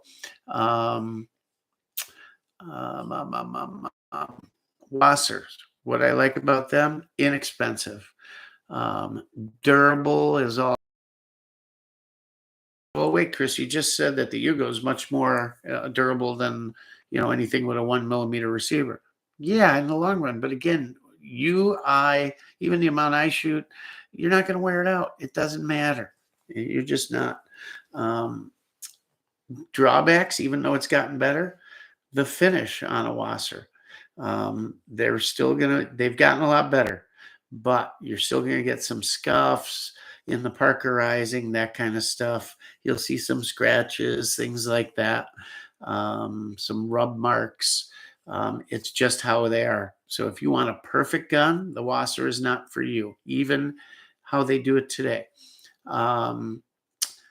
In my opinion, too, the stock furniture on the Zastava is way better. The stock furniture on the Wasser is terrible. It's crap furniture. You're going to change that out right away. You still run a pretty good chance of getting a canted gas block on a Wasser. You just do. It happens, even though they're paying much better attention than they used to. It's still not great. It's inexpensive. It shoots well. I guess in the long run, as well as anything else out there, you could get a good one, you could get a bad one, but it'll be good enough.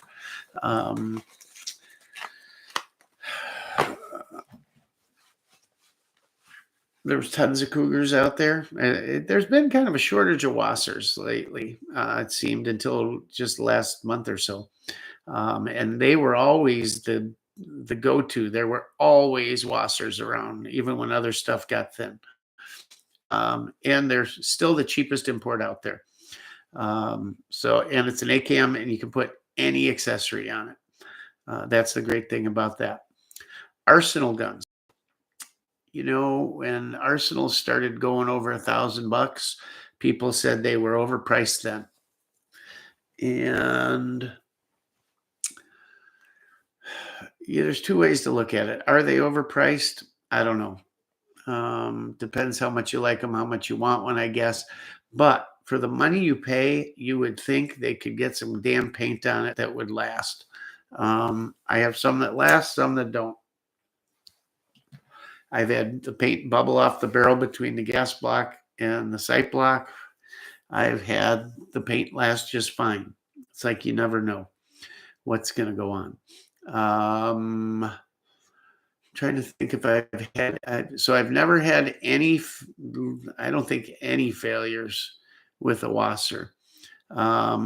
I've never gotten a bad Zastava gun that didn't work for some reason or had issues. Never got one.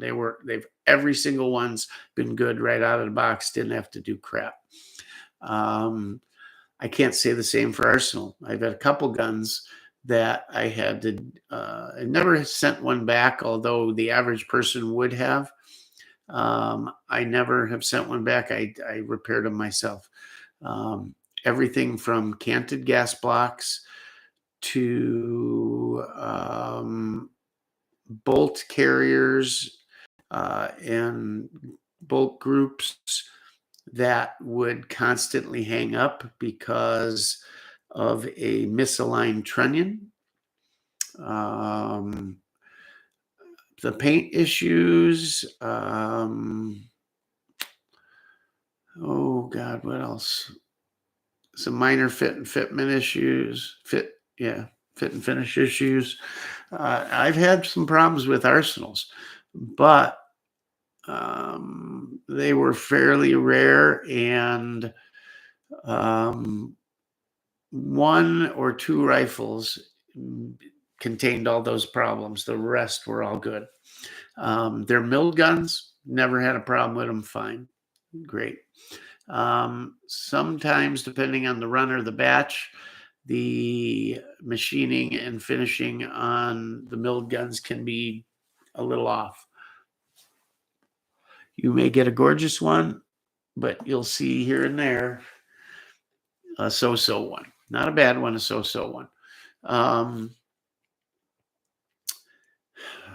As far as Arsenal, you kind of got to divide it almost between the USA guns and the import guns. And then there's the what you think is an imported gun, but it's an imported receiver and put together here. That being said, some of the best nicely done guns have been the ones made here. They tend to be a better fit and finish and all of that. Really nice looking, very presentable guns and smooth. I really like Arsenal stamped guns. I just do. I love the 107. I kid. Oh, Jesus. I'm really losing it. Tommy. I tease him about all his 107s, but I love them. I've got 3 of them. I just like that gun. It's a great gun. So that's your main 3 available right now. Polish guns, super nice fitment, very smooth, well put together, great shooting. Really nice gun. Hard to beat, man. If I had to pick between, I'd probably pick the Wasser because of the history and the military and all of that.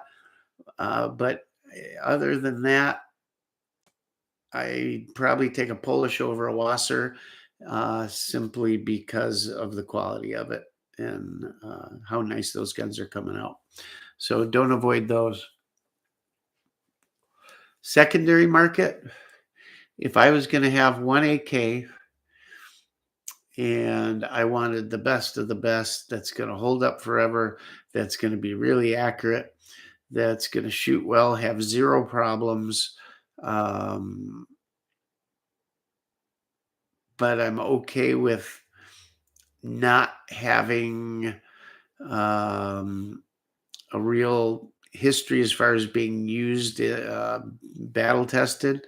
It's battle tested, but not the particular variant. I'd go with a Vepr. It's essentially a cut down RPK, similar in a lot of ways to the Yugo, but Russian. And yes, by far, I think the best AK that's come out in the last 15 years, 20 years, whatever. Super smooth, super accurate. I can close my eyes. Someone could hand me one. I go, that's a Russian Vepr. They just, I got it. I believe it's because they're the originals. They're Russian and they're on their tooling and done to their specs. And they're just better. They're smoother than anything out there. I think as smooth as a milled gun. That's what I would do. I think that's, if you got the money and you want to spend it, do a Vepr. Don't be afraid of secondary market. Hey, a lot of guys talk about Chinese guns. Oh, Chinese, and they were expensive. When everything else was cheap, Chinese guns were expensive because they were the first ones to get banned, all of that.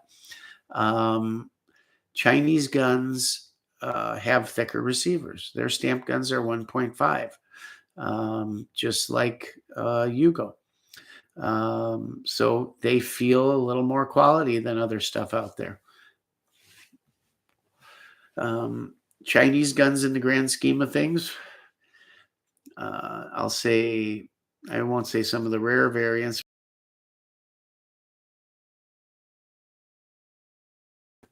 Those prices have not really kept pace with what the new AKs have done. So they're kind of a deal, sort of, and a good gun. Great finishes. The blued finishes on them are beautiful, but the bluing's thin. It can scratch very easy. They can rust if you live in a humid climate, so careful there. All in all, any of the import guns, it's hard to really find a bad one. You just need to look, find what you like, and don't be scared of the secondary market. There's some great choices. There's basically 4 great choices out there for manufacturers on the new side, and that's Zastava, Arsenal, the Romanian guns, and the Polish guns. A lot to choose from. None of them a bad choice. Just different intricacies and things you may like or not like. But if you want other Russian guns, not Russian, but other import guns, there's a ton out there. Yeah, you're going to pay up for them right now, but very few imported guns bad. Pioneer was the one to stay away from. Stay away from the Pioneer. Really new guys that know nothing, stay away from anything that's got IO stamped on it. You might walk in a pawn shop and the guy will show it to you and it says IO on it. Don't buy it. Unless it's a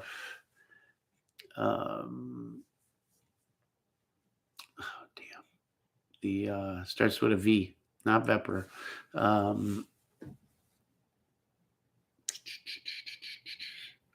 Norway. I think they came out of Norway.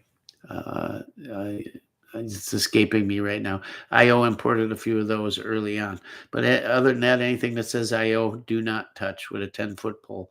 Stay away from Century's own guns, the Visca, the CV, the milled ones, anything like that, stay away from. Other than that, there's not a bad gun out there, really. I mean, they've all got their ups and extras, and they all may have a downside other than the Vepr, in my opinion. But the Vepr, guys, it is a heavy gun. I'll give it that. That gun is a heavy gun. I don't mind it. I think the quality far outweighs the weight. So don't worry about that.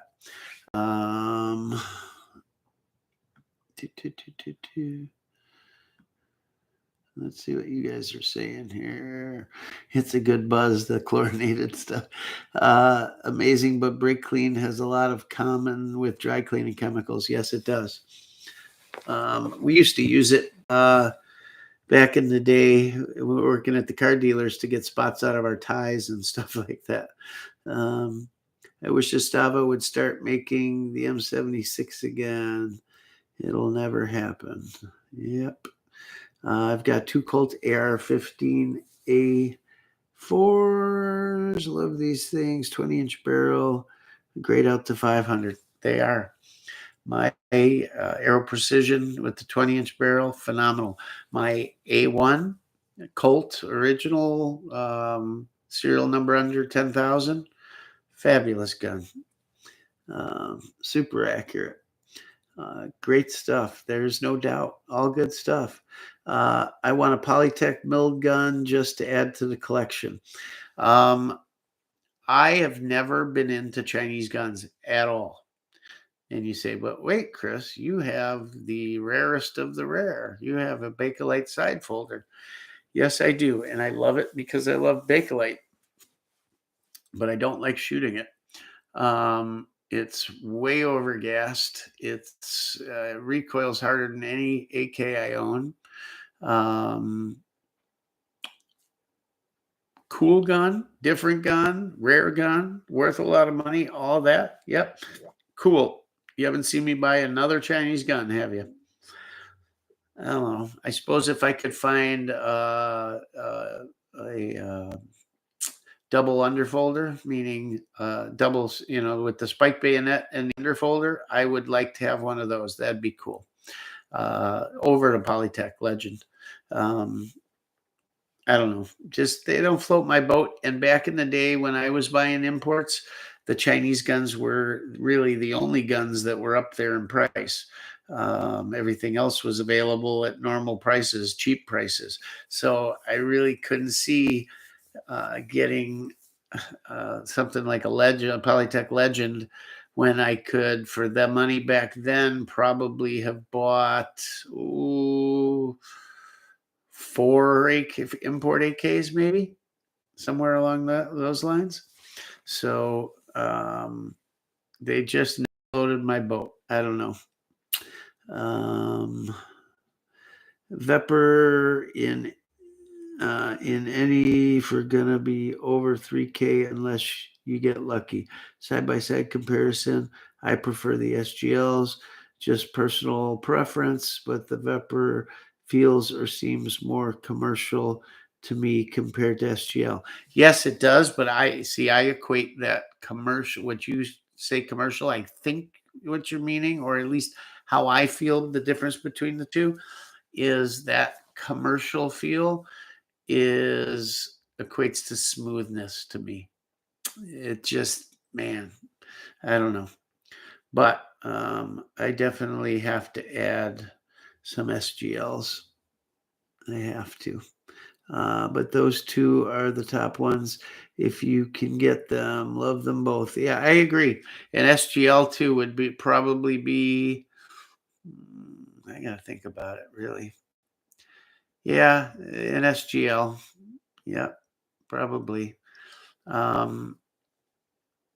107 though, F07 though, FR, hard gun to beat, ain't it? I don't know. I love that gun a lot too. I really do. Finish on Vepr, I'd say, is better though. Yeah, it is. But the SGLs are just standard blah military finish. Yep. But nothing wrong with it. The Russians' military finish is pretty darn nice. At least it doesn't bubble, right? It's like I equate it to sort of the finish of an Arsenal gun, but without the issues, And Russian paint always has that Russian paint look too.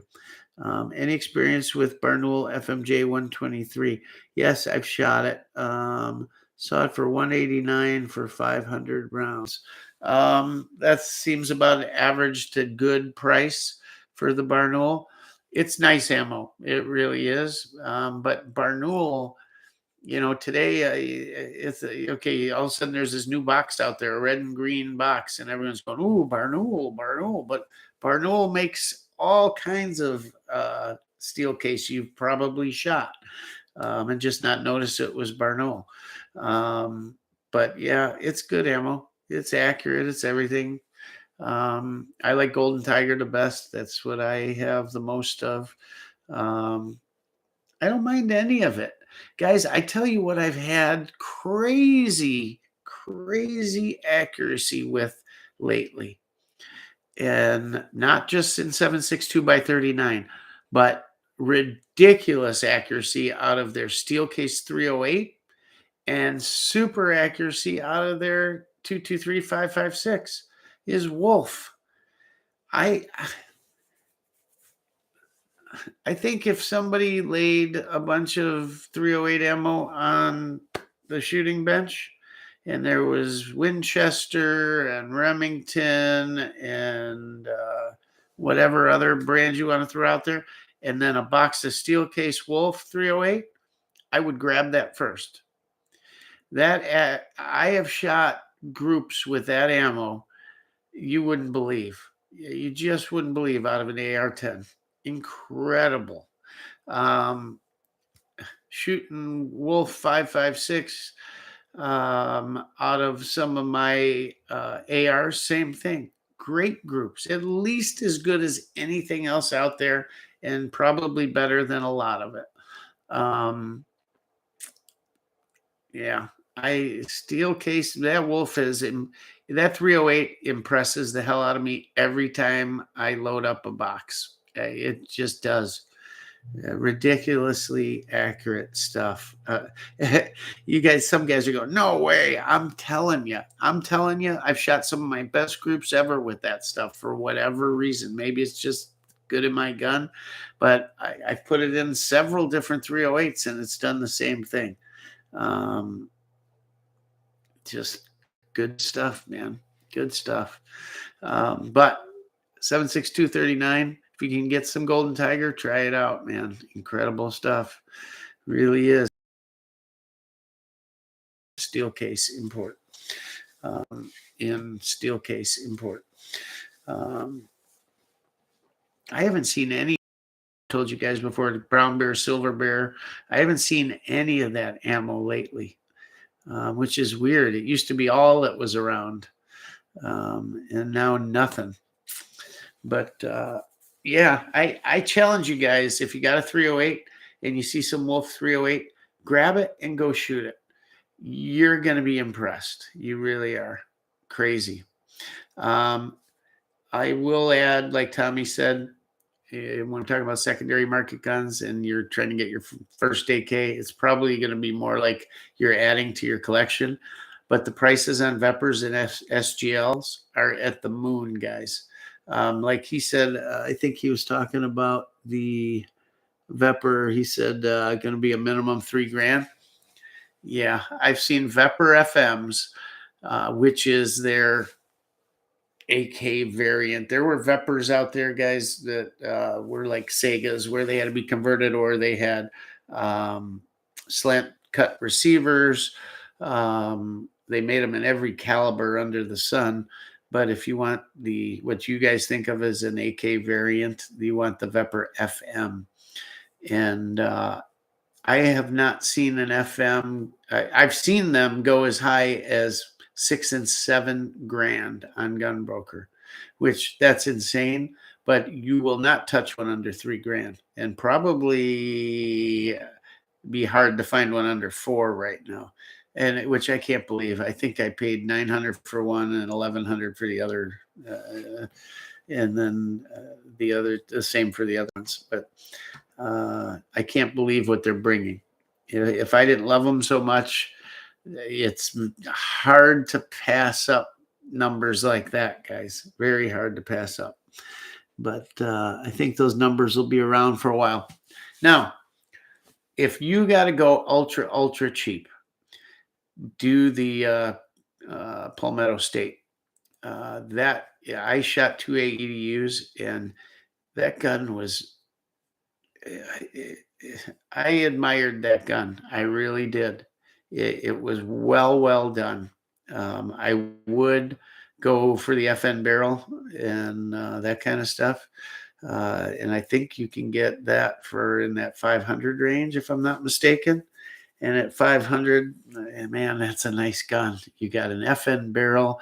They've finally got everything down. It's got all the good parts. The fit and finish is really impressive for what it is. Good stuff. Now,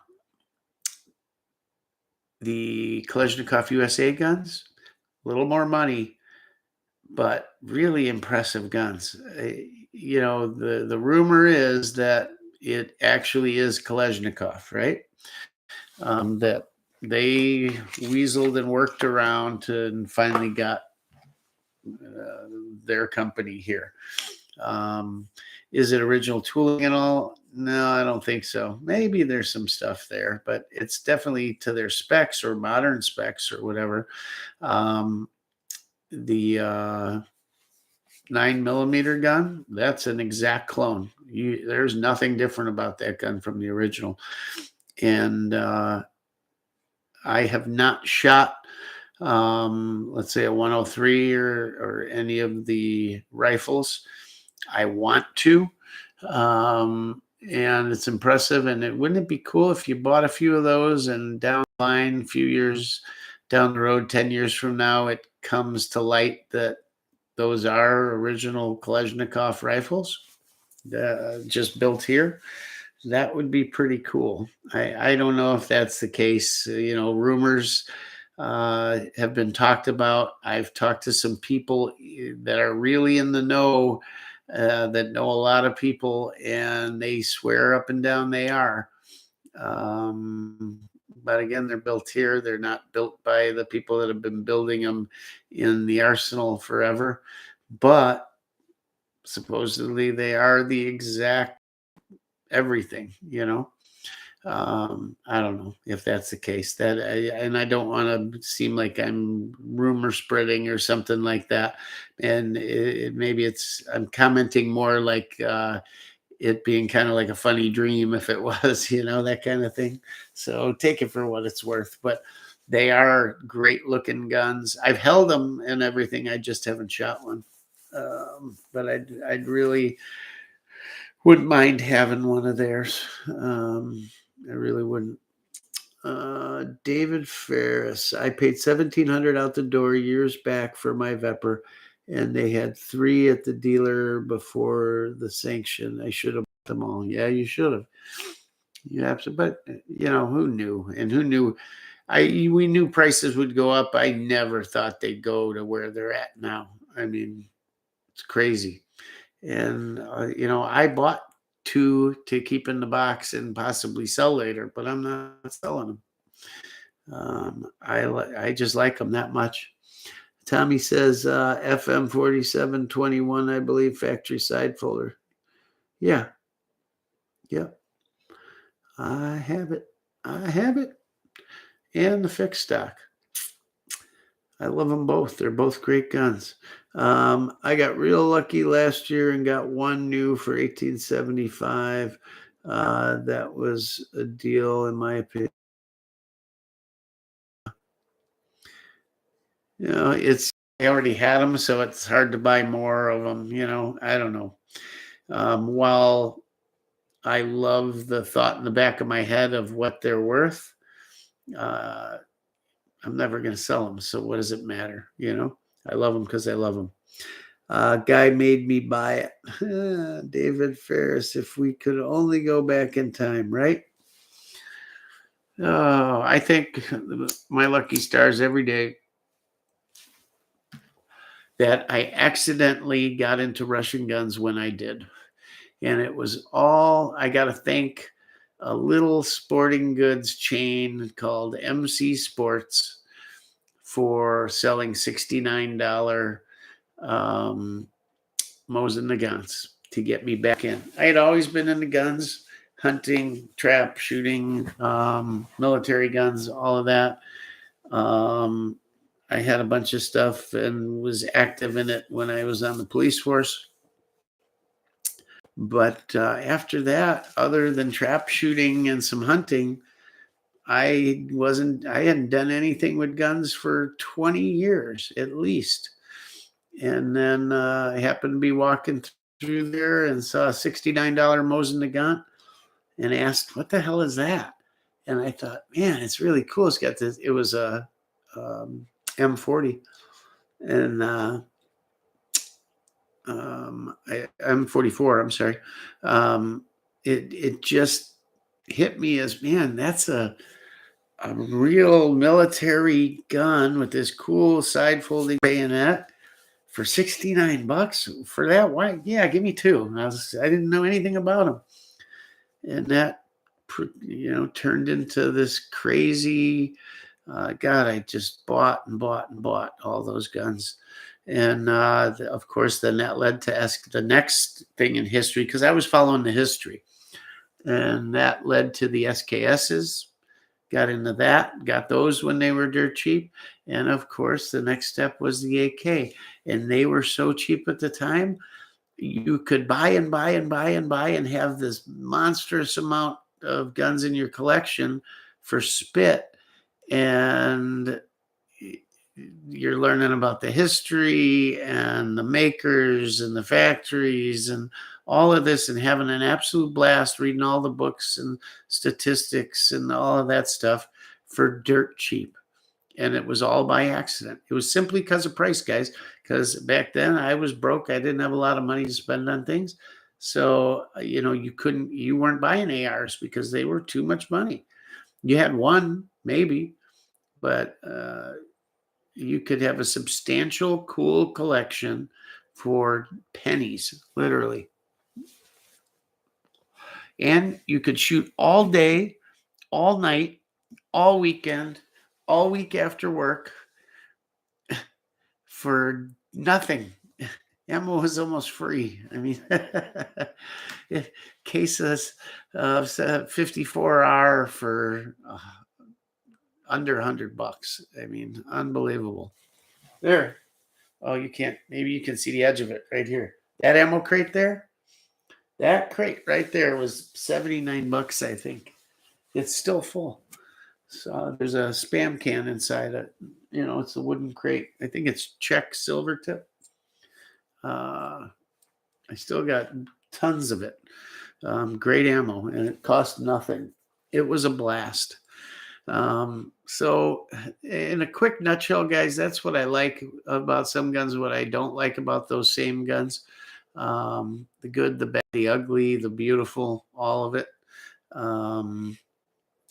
Yeah, I truly feel blessed and lucky to have gotten into it when I did. It's even like my Chinese gun, that Bakelite side folder. That was pure luck. My dad bought one AK in his life, and it happened to be that one, and he hated the AKs. And when I got into him, he says, yeah, you want it? Give me that. I'll trade you that Yugo one for it. I traded him a Yugo M7, a Century M70 AB2T for that Bakelite side folder. Now, if one of you can beat that deal, you let me know on anything. How's the deal of the century? Oh, God. But that was total luck. He didn't know what he was buying back then. Just another $275 Chinese AK. AKs have the history or like a soul. That's why I collect them. Yeah, absolutely they do. Because to me, it's not just about the shooting. It's not just about going to range. It's about sitting in front of the TV with one, watching a movie, and just checking out the little details, reading about them, the changes and how it all went down, and the art of it. Any firearm to me, any firearm, even some of the roughest military rifles, I look as amazing that we took a rough chunk of steel or iron ore out of the ground, turned it into steel, took a rough sawn, chopped down tree, and made this beautiful wood out of it, maybe polished it and finished it and put it all together into what to me is a form of art. I love the perfectness of all of it. I love the perfect machining. It amazes me that man can make a machine to make such a smooth, beautiful finish on something and put it all together. And the intricacies of how they work and how a fire control group works and interacts and all those things. I just have an appreciation for it.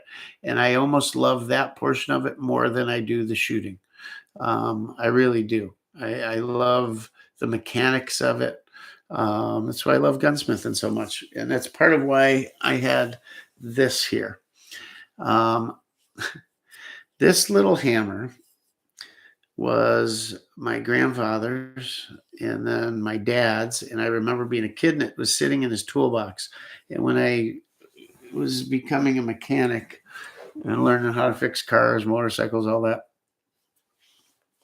going to school for mechanics, I always remember this little hammer thinking, why the hell does he even have that? It's so damn useless, tiny little 2 ounce or 3 ounce, whatever this is. Well, today, this is my most useful tool of all my gunsmithing tools. This right here. And it's irreplaceable. It really is. Forget that it was my grandfather's and my father's and now mine. I thought of it as useless. I don't even know why I kept it around. But this little hammer, every one of you should own this exact hammer. You won't find it at a Farm and Fleet. You won't find it at Craftsman or whoever sells those now. You won't find it at a Napa, and you won't find it anywhere in a retail store. I've searched because I want a backup. Nobody sells a 2 or 3 ounce ball peen hammer. The only place I found them is online. You won't find one at Harbor Freight, Northern Tools, nowhere. And why is this my most important tool? Because when it comes to gunsmithing, is there a need for some bigger hammers once in a while? Maybe. But the majority of what you're doing, whether that's moving metal to a degree, but putting parts in place, or peening things, or moving pins, or anything like that, restoring a screw head, things like that, this is the hammer you're going to use, because gunsmithing is not the power of it. It's a finesse. It's the tapping. This hammer is a tap, tap, tap, tap, tap, not a boom, boom, boom. And I learned this from another guy on YouTube, one of the best gunsmiths in the country. I mention him quite a bit. He's on a channel called the Anvil Channel. Check him out. His name's Mark, and he's a fabulous gunsmith. And I had this before. I didn't talk about it, but I didn't do one thing that he always tells you to do. First of all, get a hammer like this, and as soon as you get it, take it, either use a file, or you could use maybe a wheel or something with a grinding wheel on it. But unless you know what you're doing, that's a little risky. I'd take, because it's brand new, right? It shouldn't be banged up. If you found one at a flea market and it was a little banged up, a small file or diamond file, and work it till it's all flat and all the nicks are out of it. And then you're going to polish it on a polishing wheel. And you're going to polish it until it looks, let me get it here. You can see me in it. You see that? It's a friggin' mirror. Okay. Now, I've used it on a few things, so there may be 1 or 2 nicks in there, but it's a mirror. You want to polish it to a mirror. And why is that? If that surface is smooth with no imperfections, and it's polished like a mirror, I can't grab a gun, but you could hit a gun pretty much as hard as you want, and it won't leave a mark or scratch it. because there's nothing to leave an imprint of. Now, it could leave a total round circle, I guess, if you hit it hard enough. But if you missed a little bit or hit something you didn't want to screw up, that polished face is not going to leave a mark because there's not a nick in there to put a reverse impression of that on the firearm. So that's why you polish it. And even the ball is highly polished on this, not so much. But, you know, you want to put together, you want to finish off a rivet. There's plenty of specialty tools out there to make your rivet heads. But even when I do, I start them with this. And why do you think they call it a ball peen hammer? Because rivets were peened with this. I could literally form an entire rivet with this. That's what it's there for. But this can be used for so many things without damaging it. And it's, again, it's tap, tap, tap, tap, tap. You got a screw head that you've, you know, moved the metal out of it, screwed up the slot.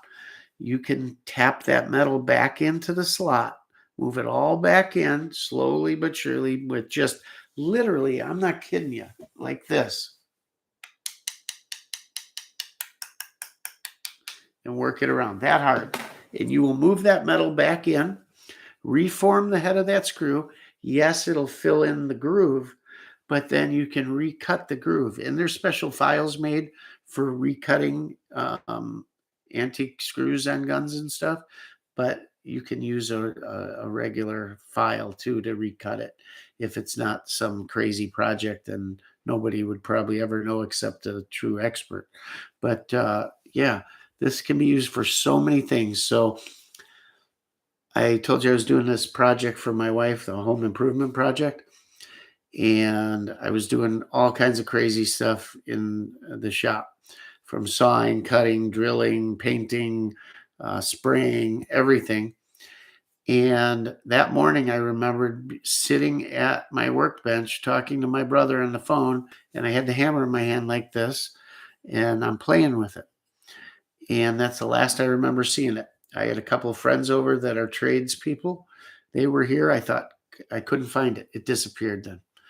I thought maybe one of them grabbed it accidentally. It would have got back to me. I'm not saying they stole it or anything. They would have accidentally grabbed it, put it in their tool belt.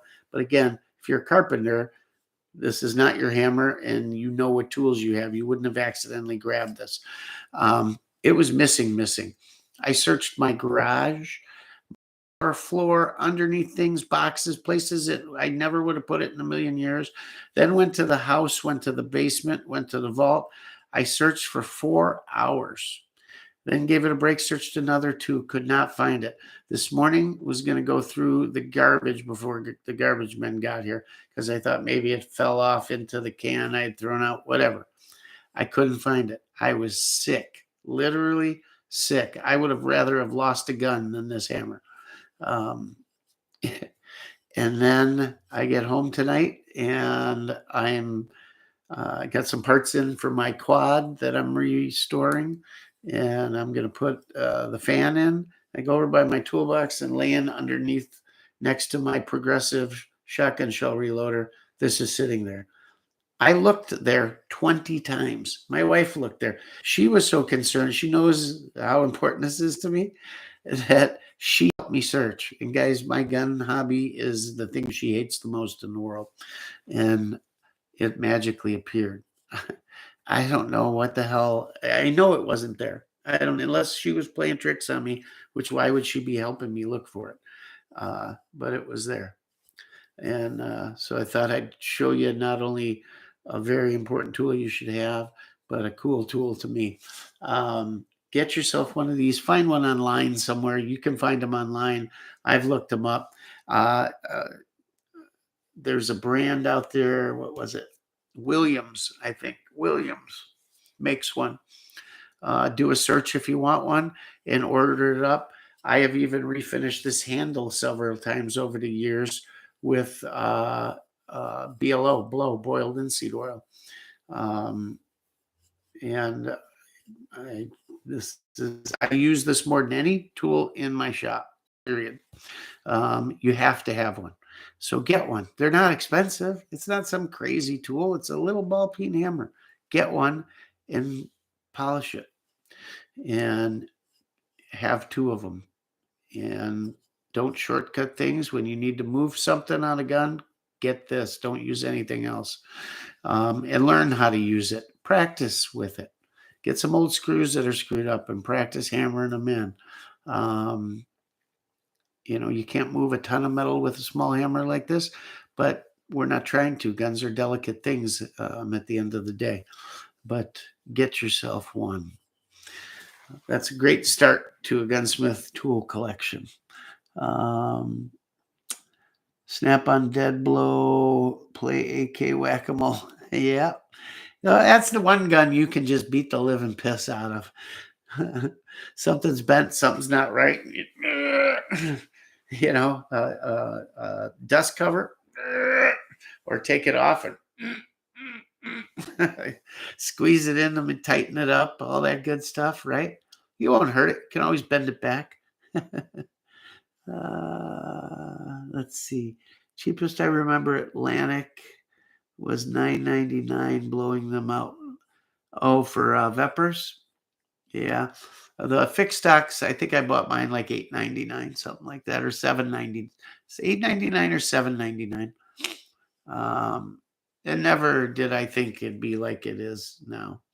I build one backwards, start with a bayonet and furniture set, and end up with a gun in the end as last piece. Guys, if you haven't built an AK, build one. Get a kit. Get some parts. Build one. It's not that hard. And you can do it with... you could do it with Harbor Freight tools. It'll do, and you'll build plenty of guns with them. I built plenty with it. And as you go along, you'll find better stuff and better stuff and better stuff. You'll learn by your mistakes, and you'll be building masterpieces in no time. Crazy, I got a Vepr 12 for $6.99 from Classic. That was the best deal I got. Yeah, I got my Vepr 12 sitting right there. I got for about 500, I think 550, maybe less. I think I seem to remember Vepr 12s in that 400 range. But I got those before they went away too. I mean, I got lucky, guys. I really did. I thank my lucky stars every day for it.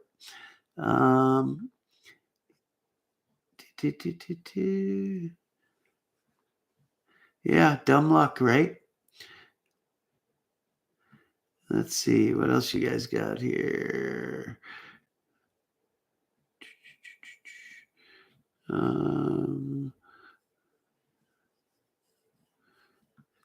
Tommy's in a commenting mood tonight. Talking rivets yesterday, I was at an FFL auto shop, and he was selling a cigar box full of rivets, brake shoe rivets. A lot. It was an old shop, old guy, and even he laughed. Those are awesome. Don't you wish those old shops never went away? I think about my grandfather's gas station and my uncle's gas station and all the cool stuff it had in it. It's so cool to go back to those days and working on a Sunday morning, get there early, and it's still cool out. And you're back in the shop working on some cool car, a Trans Am or a Z28, or so much fun. I never miss an episode of Anvil. Mesmerizing, yeah. And he's got a great personality too. He really does. There's so much knowledge in that head. Gunsmiths. I wish every one of my friends was a gunsmith, because to sit and listen to them and just absorb that knowledge is an incredible thing. It's so interesting. It's what got me into doing it. There's a lot I don't know, but it's amazing what you pick up over 40 years, and especially when you start trying to do it. and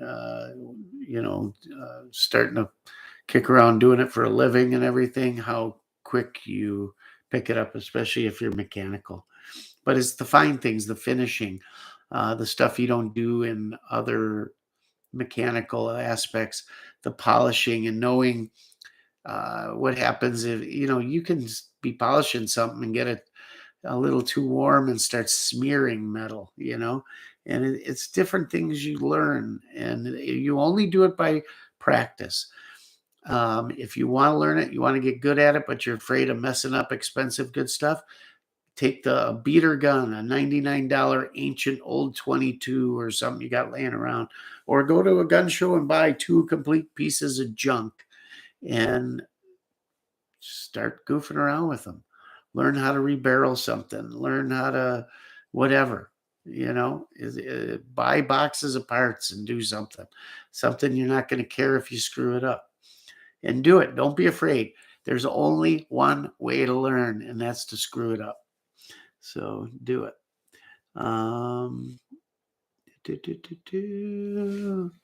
No, don't stop commenting. God, Jesus, every time I say something, he's so sensitive. Tito, give me a tissue. Anyhow, all right, guys. That's what I wanted to go through tonight. I wanted to tell you about the reloading and that Dylan, because it's incredible.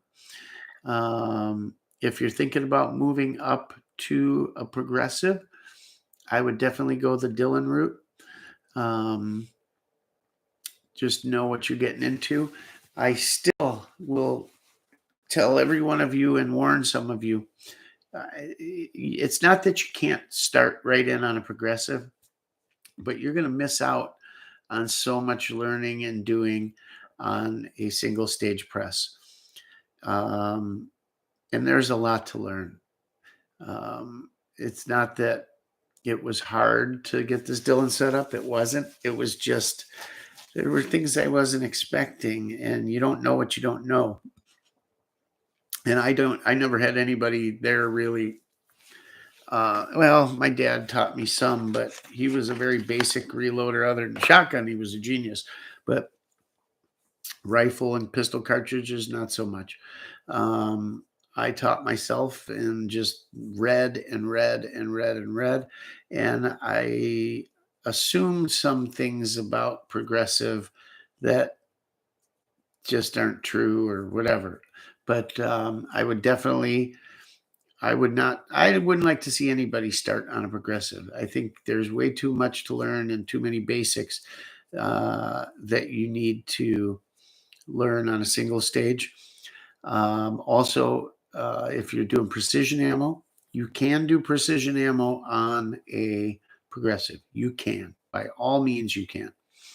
Can you do a little bit better on a precision? Probably, maybe. It's getting to the point, though, where progressive, done the right way, set up the right way with the right add-on features, you can one load, let's say, set it up and make that stuff just as precision as a single press. Set it up and make that stuff just as precision as a single press.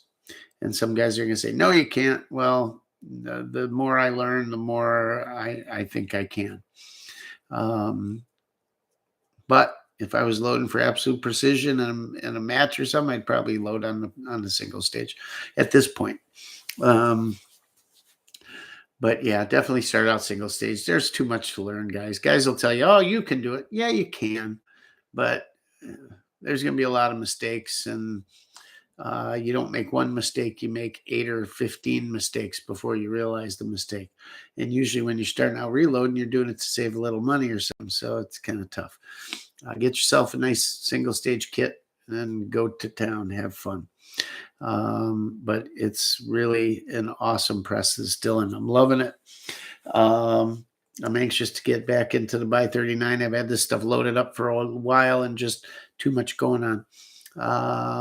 Be in Michigan this weekend, I should say. just for the day or whatever, maybe overnight. We'll see. I don't know. But yeah, I know a lot of you guys. Some are from Michigan, so I'll be in your neck of the woods. Talking about doing a get-together shoot sometime over the next 3 months or so. So if anybody's interested, any ideas of where you'd like to have it or go to or me have it or whatever, comment away. Let me know. Send me an email. Let me know who's interested, and we'll see if we can put something together. That's about it, gentlemen. Started telling you though, we're cleaning all the guns, getting everything set. I back to reset here because I got a lot of stuff out of the way and off my plate, and it's going to be a good summer here. And we'll be hitting it hard a week and a half from now, and just keep on going. So you'll be seeing a lot of cool stuff. You're going to see a bunch of equipment videos coming out on different accessories. There may be a few how-to shop videos that I'm going to fill in as I'm putting together some of the shooting and range videos. So be looking forward to those. And yeah. This Galil Ace has really grown on me, guys. Really, really grown on me. And yeah, really liking it. So, yeah, look forward to all of it. The Buy 39 project is going to bring out a lot of videos on AKs on top of the accuracy ammo thing. So be looking forward to that. And we're actually going to be doing some SKS videos because I'm itching to shoot some of those. So look forward to that too. And that's about it. I'm going to put out a little video on that marlin that I caught. I've got pretty much the whole fight on video. Parts of it may bore you to death. And it wasn't me shooting it. It was the guy that rented the boat with my phone. So, I mean, it's decent, but is what it is. And you'll get to see the whole fight, the gaffing, the hookup, the aftermath, all of that good stuff. Just something different. Usually guys that are into guns or into hunting or into fishing or in all that stuff. So it's something cool. It was definitely, I would normally say once in a lifetime, but I plan on going back. I'd love to go back this September, October, but I don't know if I can this September. We'll see. If not, definitely next year, because we're going in the week before the World Championship, I think, and get in some good fishing. And we might stay for the World Championship. We'll see. But fun. Get out there and fish. It's been so cold. The weather's been so crappy. That's partially kept us away from the range too. But man, I got so much ammo loaded up now. You have no idea. And it's so much fun. I'm going to go up and play some more, I think.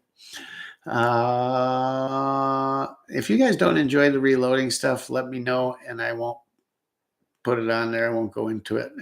I don't know if a lot of you guys are not into it or what, but I don't want to bore you either on it. But watch for the fish video. You'll dig it. And yeah, it's off to Michigan shortly. And what's there? Soaring Eagle Casino in, is it Mount Pleasant or I can't remember, or the next town over. But we are going to, I'll do a little gambling while I'm there. Why not? Last few comments and we'll say goodnight. Rock, that's how I built most of my collection, was hardware guns and surplus, then traded up, starting same way as a kid.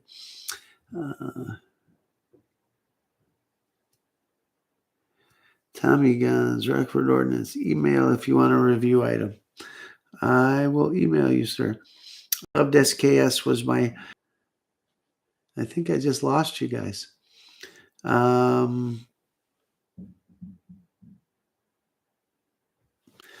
Looks like it blew out on me. If it didn't blow out and you guys are still seeing it, thanks for everything. Thanks. Always check out the videos. And we will see you either next week or in videos in between. So as always, guys, Rockford Ordnance out.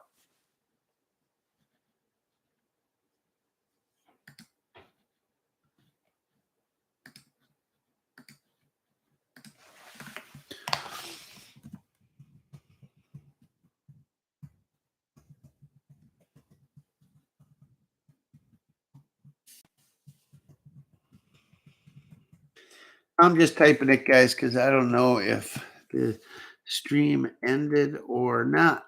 So if it didn't, thanks for everything, guys. And again, Rockford Ordnance out. Love you all. See you soon. If anybody's going to be in Michigan or Fred's watching this, give me a call, Fred. I'm going to be there. And I think we'll have a little time to hang out. It's Mother's Day next day, though. So we shall see. But